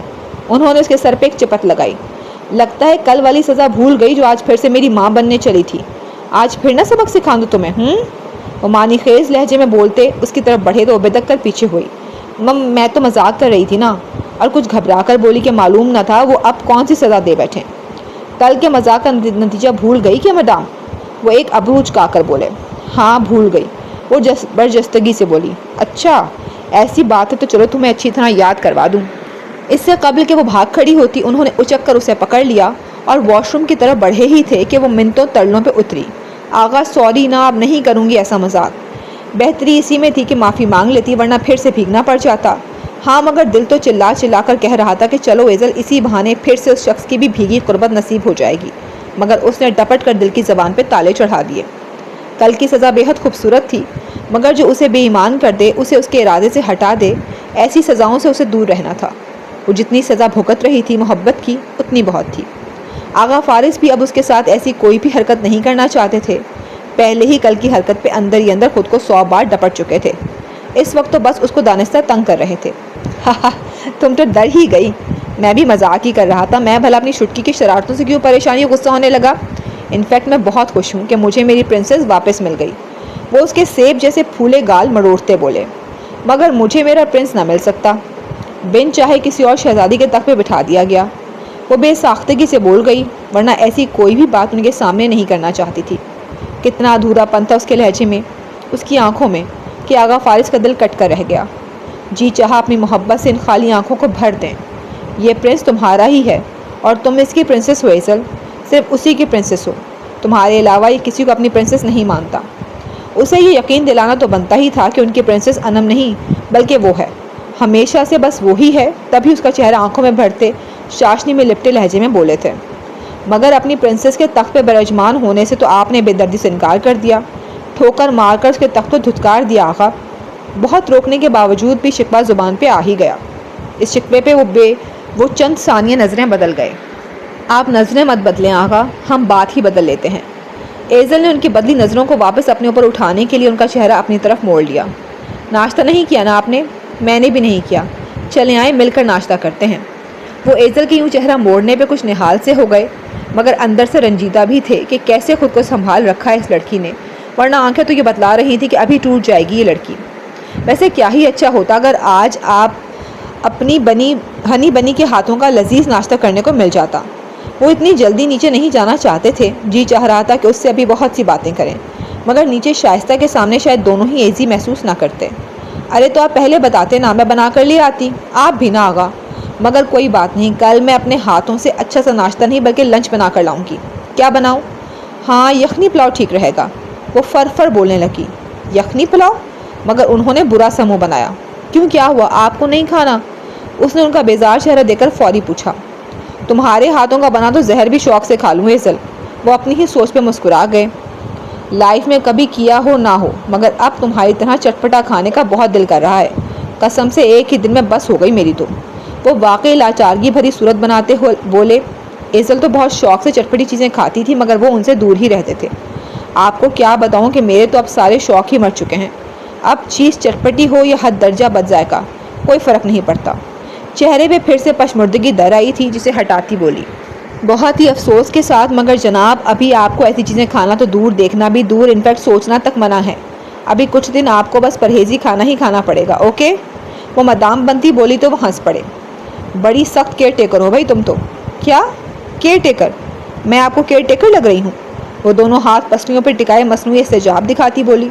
سوری، آپ تو اس وقت مجھے باروب شہزادی لگ رہی ہیں جن کا حکم ہے کہ مجھے پرہیزی کھانا ہی کھانا ہے، تو بس کھانا ہے، نو مور آرگیومنٹس۔ اور میں مظلوم سا شہزادہ۔ وہ آخر میں مظلومیت بھرا منہ بناتے بولے تو اب کے ایزل کی بھی ہنسی پھوٹ پڑی۔ مظلوم نہیں، معصوم، خوبرو اور پیارا۔ اس نے اس شہزادے کے ریشمی بالوں میں ہاتھ ڈال کر انہیں ماتھے پہ بکھیرا۔ سو تو ہے۔ شہزادے صاحب فخریہ فرضی کالر اچکائے۔ اگر اس شہزادی کی اجازت ہو تو ایک ریکویسٹ کروں؟ انداز یوں تھا جیسے کہہ رہے ہوں کہ جان کی امان پاؤں تو ایک عرض کروں۔ جی جی کیجئے۔ وہ بھی خود کو سچ کی شہزادی سمجھ کر گردن اکڑائے اجازت دے گئی۔ آپ کے ہاتھوں کو گوارا گزرے تو میری شرٹ کے بٹن بند کر دیں۔ وہ بھولی سی صورت بنا کر بولے تو یہ سن کے ایزل کی اکڑی گردن ڈھلک گئی۔ یعنی کہ شہزادی سے محنت مگر پھر مسکراہٹ دباتی بولی، کر دیتی ہوں، کیا یاد کریں گے؟ انداز سراسر احسان جتانے والا تھا۔ مجبوری ہے شہزادی۔ وہ اپنے زخمی بازو کی جانب اشارہ کرتے اسی لہجے میں بولے، مگر آنکھوں میں شرارت کا سمندر ٹھاٹھے مار رہا تھا۔ تبھی تو آپ کی ریکویسٹ پہ راضی نامہ دیا گیا ہے شہزادے صاحب۔ اور یہ کہتی وہ پھر ان کے بٹن بند کرنے لگ گئی۔ وہ نیچے سے بٹن بند کرتی اوپر کی طرف آ رہی تھی۔ یہ دیکھ کر آغا فارس کو اس کے بچپن کا ایک منظر یاد آ گیا۔ اف، لگتا ہے موٹا ہو گیا ہوں، شرٹ کتنی تنگ پڑ رہی ہے مجھے۔ وہ امرود رنگ کی شرٹ خود پہ زیب تن کیے اسے کھینچ کر بند کرنا چاہ رہے تھے، تبھی ایزل ننھے ہاتھوں سے دروازہ دھکیلتی اندر چلی آئی۔ آغا جان، اور چلا کر بولی، جبکہ اس کی پکار پہ وہ حیران ہوتے پلٹے۔ ایزل تم؟ او میرا بچہ، تم اوپر کیسے آ گئی؟ کس نے آنے دیا تمہیں؟ وہ 3.25 سالہ بچی جینس کا رومپر پہنے ان کے سامنے کھڑی تھی اور اب بھاگ کر ان کی ٹانگ سے آ لگی تھی۔ وہ چھٹکی ان کے گھٹنے سے بھی نیچے تک آتی تھی۔ وہ زینے چڑھے اوپر ان کے کمرے تک چلی آئی تھی۔ یہ دیکھ کر وہ حیران اور پریشان رہ گئے کہ اگر وہ گر جاتی تو؟ انہوں نے کبھی بھی اسے نہ چڑھنے یا اترنے نہیں دیا تھا۔ ایزل خود آئی اپنے آغا جان سے ملنے۔ بس سر اٹھا کر اپنے موتیوں جیسے دانت دکھاتی بولی تو انہوں نے اس بالشت بھر کی بچی کو اپنے بازو پہ اٹھا لیا۔ ویری بیڈ، منع کر رکھا ہے نا آپ کو کہ زینوں سے دور رہا کرو، پھر کیوں آ گئی؟ اپنے شانے سے لگی اپنے برابر پہنچی ایزل سے نرمی سے استفسار کرنے لگے، کیونکہ ایزل کو آغا سے ملنا تھا۔ ایزل بہت رو رہی تھی۔ وہ میں اور مجھے کی بجائے اپنا نام لے کر بات کیا کرتی تھی۔ ایزل کو چوٹ لگی ہے، ایزل کو کھانا نہیں کھانا، ایزل ناراض ہے، ایزل کو نیند آئی ہے۔ جب اس طرح اپنا نام لے کر بولتی تھی تو سب کو اس پہ کچھ زیادہ ہی پیار آتا تھا، خاص کر آغا فارس کو۔ میرا بیبی اتنا مس کر رہا تھا اپنے آغا کو۔ انہیں بے اختیار پیار آیا تو وہ اس کے دونوں گلابی پھول سے گال باری باری چوم گئے، بہت زیادہ۔ پر ماما اور آپی بولی ہمیں تنگ مت کرو، ابھی نہیں لے کر جا رہے تو میں خود چلی آئی۔ وہ اپنا کارنامہ بتاتی چہک کر بولی، جبکہ ان کے چہرے کے تاثرات پہ حیرت اور پریشانی در آئی۔ او میرے خدائے ایزل، آپ اکیلی چلی آئیں؟ بہت بری بات ہے بیٹا، میں نے سختی سے منع کیا ہے نا کہ اکیلے گھر سے ایک قدم بھی باہر نہیں نکالنا۔ انہیں ایزل کی بجائے انم اور نادیہ پہ غصہ آیا، جنہوں نے ایک تو اسے انکار کیا اور پھر لاپرواہی برت لی۔ دیکھا ہی نہیں کہ وہ اکیلی گھر سے نکل گئی ہے۔ غصہ انہیں ان دونوں پہ آیا تھا، تبھی لہجہ سخت ہو گیا، مگر ایزل کو لگا یہ تاثرات، یہ لہجہ اس کے لیے ہیں، تو وہ چڑیا سے دل لیے فوراً نچلا لب نکالے آنکھیں ڈبڈبا گئی۔ ارے میری ایزل، میری جانو، آپ کیوں رونے لگ گئی؟ میں تو بس آپ کو سمجھا رہا تھا۔ اس کی جھیل بنتی آنکھیں دیکھ ان کے تو ہاتھ پیر ہی پھول گئے۔ بھلا وہ اس ننھے گلاب کا دل کیسے دکھا سکتے تھے، کیسے دیکھ سکتے تھے اس کی آنکھ میں ایک بھی آنسو؟ یہاں بیٹھو۔ انہوں نے اسے ڈریسنگ پہ بٹھایا۔ میری طرف دیکھو۔ اس کا جھکا چہرہ اٹھایا۔ معاف کر دو اپنے آغا کو، اور معافی مانگی گئی تو وہ منہ پھلائے نفی میں سر ہلانے لگ گئی۔ ارے کیوں معاف نہیں کرنا؟ معاف کرنا تو اچھی بات ہے نا، اور آپ تو اتنی اچھی، اتنی سویٹ اور فراخ دل ہو، بس میں ہی برا ہوں، مگر معاف کر دو۔ انہوں نے یوں تو دل سے تعریفیں کی تھی، مگر اس وقت مقصد اسے تعریفوں کا لالچ دے کر سب بھلانا تھا، مگر ہوا الٹ، کیونکہ ان کے اپنے متعلق کہے الفاظ انہی کے گلے پڑ گئے۔ کیا برے نہیں؟ وہ گلا پھاڑے چلا اٹھی۔ آپ برے نہیں ہیں، نہیں ہیں، نہیں ہیں۔ وہ زور زور سے ڈریسنگ پہ ہاتھ پیر مارنے لگی۔ جب کبھی وہ ضد کرتی تھی تب بھی اس کا یہی انداز ہوتا تھا، فرش پہ بیٹھ جاتی اور ہاتھ پاؤں مارنے لگ جاتی۔ اچھا بابا، سوری نہیں ہوں میں برا، اوکے؟ اب کہ انہوں نے باقاعدہ دونوں کان پکڑ کے اپنے الفاظ واپس لیتے ہوئے معافی مانگی۔ اوکے، وہ منمناتی آواز میں بولی، سوری کر تو دیا ہے، اب یہ اتنا پیارا سا چہرہ ابھی تک پھلا کیوں رکھا ہے؟ دیکھو تو ناک اور گال کتنے سرخ ہو رہے ہیں، بالکل ٹماٹر لگ رہی ہو۔ وہ اس کی واقعی سرخ پڑتی ناک دباتے شرارت سے بولے، تو اب کی بار وہ دانتوں کی نمائش کرتی موڈ صحیح کر گئی۔ میری مانو بلی، ابھی چپ کر کے یہاں بیٹھو اور بالکل میاؤں میاؤں نہیں کرنی۔ میں بال شال بنا لوں، شرٹ کے بٹن بند کر لوں، پھر نیچے چلتے ہیں، بلکہ شرٹ چینج ہی نہ کر لوں۔ اسے چپ بیٹھنے کا کہتے آخر میں آئینے میں خود پہ زیب تن کی فٹنگ والی شرٹ دیکھتے خود سے سوالیہ انداز میں بولے، نو نو دس کلر سوٹس یو آقا۔ ان کی آخری بڑبڑاہٹ پہ وہ جلدی سے بولی، کلر تو پیارا ہے مگر کافی ٹائٹ ہو گئی ہے یہ، یقیناً تیرا ویٹ گین ہوا ہے فارس، کل سے جم جوائن کر بیٹا تو۔ وہ پھر سے اپنے آپ ہی سے بولے۔ وزن تو واقعی ان کا بڑھا تھا، 2 سے 3 کلو، مگر وہ یہ نہیں جانتے تھے کہ شرٹ کے ٹائٹ ہونے کا سبب ویٹ گین ہونا نہیں بلکہ اس کا کپڑا ہے جو دھل کر کچھ سکڑ سا گیا تھا۔ چلو اگر یہ رنگ مجھ پہ سوٹ کر رہا ہے تو پہنے رکھتا ہوں، ٹھیک ہے نا لٹل گرل؟ اتارنے کا ارادہ ترک کرتے وہ بٹن بند کرنے کے ہوئے جب وہ جلدی سے بول پڑی، میں بند کروں گی نا۔ وہ یوں ہی کیا کرتی تھی، وہ شرٹ پہنتے تو بٹن بند کر دیا کرتی، اتارنے کا ارادہ بھانپ کر کھولنے لگ جاتی۔ یونیورسٹی جانے کے وقت بھی توقع پڑتی اور بھاگ بھاگ کر ان کی گھڑی، ان کا موبائل، گاڑی کی چابیاں اور نہ جانے کون کون سی ضرورت کی چیزیں انہیں تھمانے لگی۔ جب انہوں نے آفس جانا شروع کیا تب 5-6 سال کی ہوئی مگر عادتیں وہی برقرار رہیں۔ وہ ٹائی باندھنے لگتے تو ضد کرتی اور خود ٹیڑھی میڑھی آگے پیچھے کر کے اسے گٹمٹ کر دیتی کہ بعد میں انہیں سمجھ نہ آتی کہاں سے کھولیں، اس کی الجھائی ٹائی کو کیسے سلجھائیں۔ وہ کوٹ پہننے لگتے تو خود اپنے ننھے ہاتھوں سے پہناتی اور جب واپس آتے تو ان کا کوٹ اتارنے کو بھاگ کر ان کے پاس جاتی۔ غرض ان کے ہر چھوٹے سے چھوٹے کام میں وہ یوں گھس کر رہ گئی کہ انہیں بھی اس کی شدید قسم کی عادت پڑ گئی اور یہ عادت وقت کے ساتھ ساتھ مزید پختہ ہوتی گئی اور پھر ایک پل بھی اس لڑکی کو دیکھے بغیر ان کا گزارا نہ ہوتا۔ کتنی بار بتایا ہے کہ بٹن ہمیشہ اوپر سے بند کرنا شروع کرتے ہیں مانو، انہوں نے اپنی بلی کو رسان سے سمجھایا، مگر ایزل کو نیچے سے ہی بند کرنے ہیں۔ پر اس کی عادت میں ذرا سا فرق نہ آیا۔ ارے بھائی جلدی کر دو، بہت وقت لگاتی ہو تم، انہوں نے پچھلے 3 منٹ سے ابھی تک تیسرے بٹن پہ پہنچی ایزل سے کہتے ہوئے خود بند کرنے چاہے تو وہ پھر سے چلا اٹھی، تو ابا خون خوار بلی ہے یہ تو۔ وہ بڑبڑاتے ہوئے ہاتھ واپس کھینچ گئے کہ اسی میں بہتری تھی۔ ایک ایک کر کے اپنے چننے سے ہاتھوں سے آخر ایزل نے سارے بٹن بند کر ہی گئی۔ شکر ہے یہ پہاڑ تو سر ہوا میری لاڈو سے، باقاعدہ شکر ادا کیا گیا۔ ہر بار اسے کسی مختلف نام سے پکارتے تھے۔ چلو اب جلدی سے اپنے آقا کو ایک پیاری سی کس دے دو، پھر چلتے ہیں نیچے۔ انہوں نے اپنا دایاں گال اس کے آگے کرتے ہوئے کس مانگی مگر ایزل نے کس کرنے کے بجائے ان کی گال پہ اپنے ننھے سفید موتیوں بھرے دانت گاڑ کر کاٹ ڈالا۔ اف گندا بچہ! وہ جلدی سے پیچھے ہٹے اور اسے گھورا مگر وہ کھلکھلا کر ہنس پڑی تو اسے ہنستا دیکھ وہ بھی رہ نہ سکے اور ہنس پڑے، مگر ڈریسنگ سے اتارنے سے قبل اس کے کاٹنے کا بدلہ لینے کی خاطر اس کے چہرے پہ جھکے اور اس کی گال پہ کاٹ کے گال کے اس حصے کو سرخی کے ساتھ ساتھ اپنے دانتوں کا واضح ڈیزائن بھی بخش گئے، مگر وہ بالکل نہ روئی اور ہنستی رہی۔ وہ سارے بٹن بند کر چکی تھی۔ آخری بٹن بند کرتے جیسے ہی اس نے ہاتھ پیچھے کھینچنے چاہے تو انہوں نے اس کی دونوں کلائیاں اپنے ہاتھوں کی گرفت میں لے لیں اور اسے یک ٹک دیکھنے لگے۔ کیا ہوا؟ ان کا یوں بے اختیار ہو کر ہاتھ پکڑنا اور ٹک ٹکی باندھے دیکھے جانا اسے سمجھ سے باہر لگا تو پوچھ بیٹھی، کچھ نہیں، بس بچپن کے کچھ مناظر یاد آ گئے۔ انہوں نے سر جھٹکا۔ کون سے؟ اس نے تجسس سے پوچھا۔ یاد ہے جب تم چھوٹی تھی تو تمہیں کتنا سمجھاتا تھا کہ بٹن ہمیشہ اوپر سے بند کرنا شروع کرتے ہیں اور تم ضدی پن سے بولتی کہ مگر ایزل کو نیچے سے ہی بند کرنے ہیں۔ وہ بتاتے ہوئے مدھم سے ہنسے تھے۔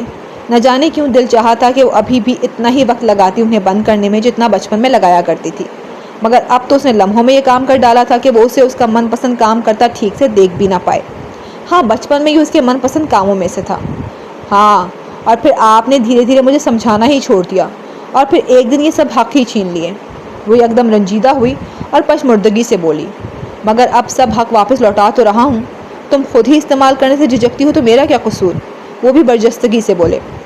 کون کون سے حق واپس لوٹائے ہیں، کون سے نہیں، اور کس کا قصور ہے یا کون بے قصور ہے، بہتر ہے اس بارے میں ہم بات نہ ہی کریں تو اچھا ہے، اس لیے چھوڑیں ان باتوں کو۔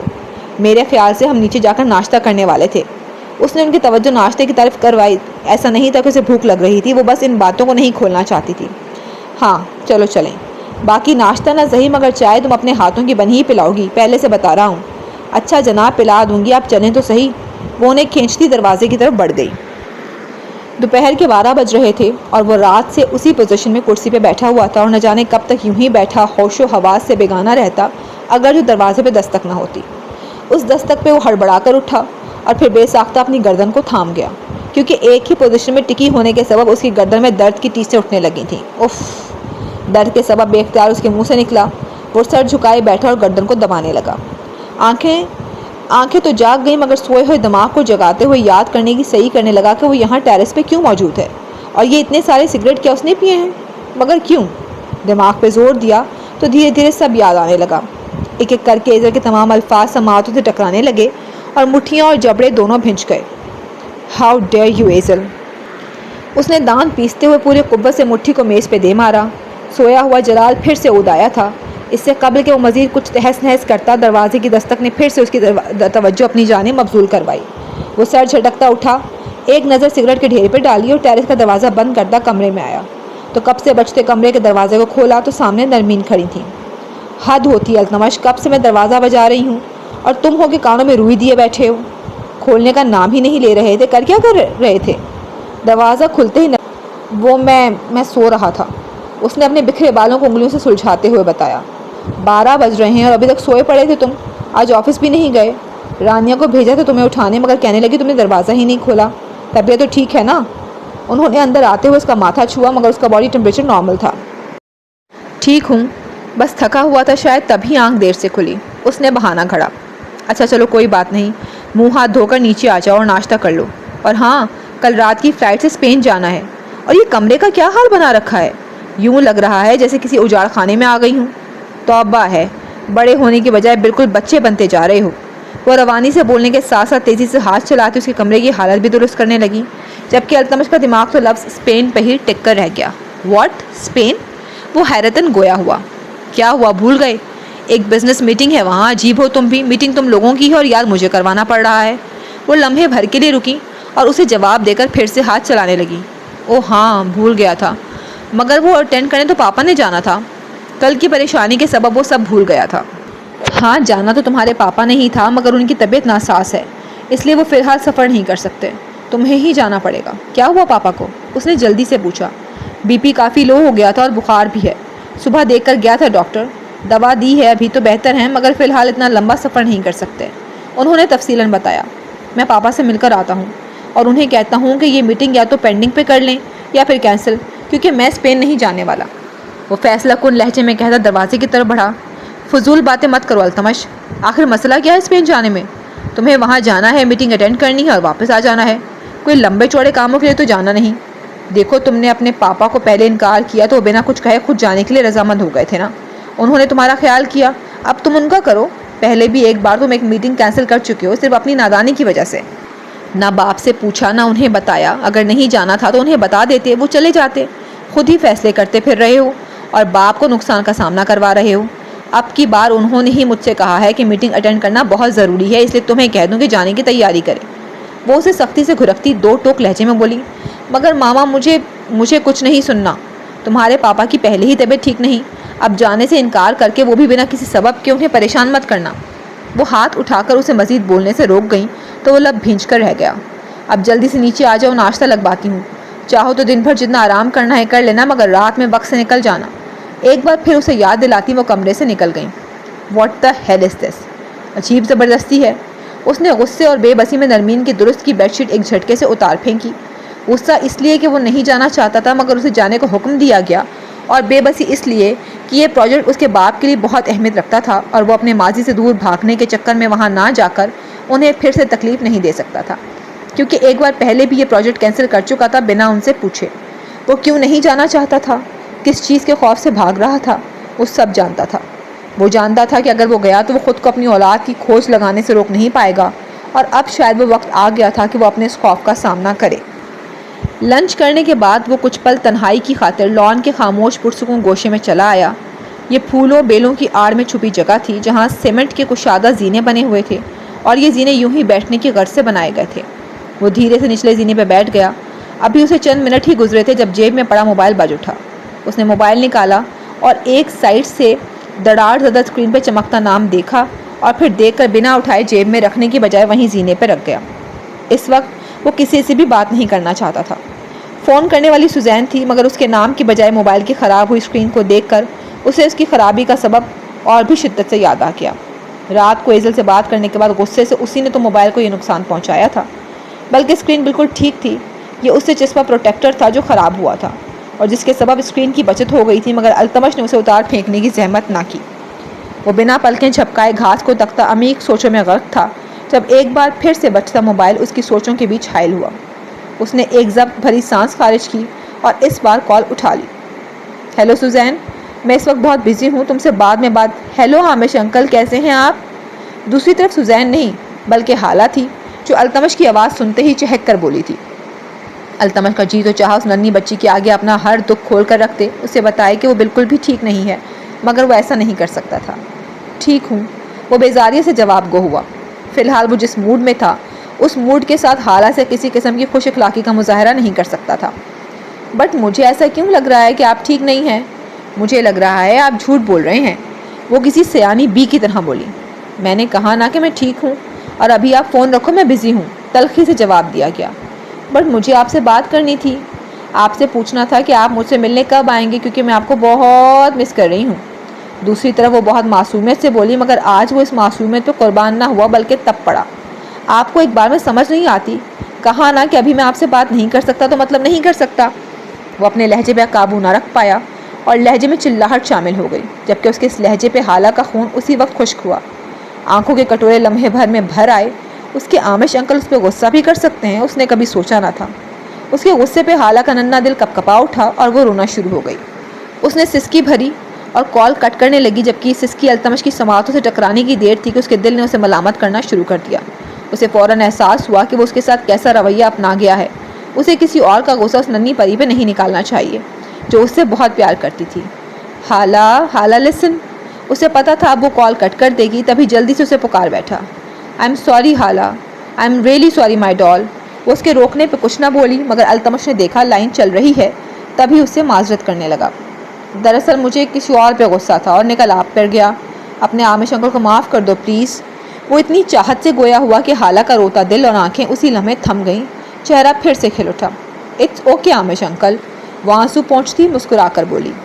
میں آپ کو تنگ نہیں کرتی، میں آپ سے بعد میں بات کر لوں گی، آپ پلیز غصہ نہ کریں، غصہ کرنا صحت کے لیے اچھا نہیں ہوتا، ایسا ڈیڈ کہتے ہیں۔ آپ نہ کریں ورنہ آپ کی طبیعت خراب ہو جائے گی، اور یہ حالہ کو بالکل اچھا نہیں لگے گا کہ اس کے عامش انکل کی طبیعت خراب ہو۔ وہ متفکر لہجے میں بولی تو اپنے لیے اس کی اس فکر پہ التمش بے ساختہ مسکرا اٹھا، اور پھر اس مسکراہٹ پہ خود ہی حیران ہوا، کیونکہ کل رات سے اب تک وہ پہلی بار مسکرایا تھا، اور یہ مسکراہٹ جھوٹی بھی نہ تھی، اور تھی تو حالہ کے سبب۔ آپ کو پتہ ہے آپ بہت اچھی ہو حالہ، بہت زیادہ۔ جو بچی اس غضب بھرے موڈ میں بھی اس کے لبوں پہ مسکراہٹ لے آئی، وہ التمش کو کیوں اچھی نہ لگتی؟ اپنی انہی باتوں کی وجہ سے ہی تو وہ التمش کے دل کے قریب ہوتی جا رہی تھی۔ جی مجھے پتہ ہے، سب یہی کہتے ہیں، مگر آپ مجھ سے بھی زیادہ اچھے ہیں۔ جواباً اس نے بھی التمش کے دل سے تعریف کی۔ آپ کو تو سب کہتے ہیں اور آپ ہو بھی اچھی، مگر مجھے کوئی نہیں کہتا کہ میں اچھا ہوں، شاید میں ہوں ہی نہیں۔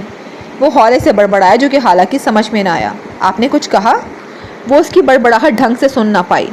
ہاں میں کہہ رہا تھا کہ میں آپ سے بہت جلد ملنے آؤں گا، ابھی بزی ہوں، بعد میں بات کروں گا اپنی پرنسس سے۔ اس ڈسٹرب موڈ کے ساتھ وہ مزید اس سے بات نہیں کر سکتا تھا، کہیں وہ دوبارہ نہ چڑ اٹھے، تبھی بات ختم کرنا چاہیے۔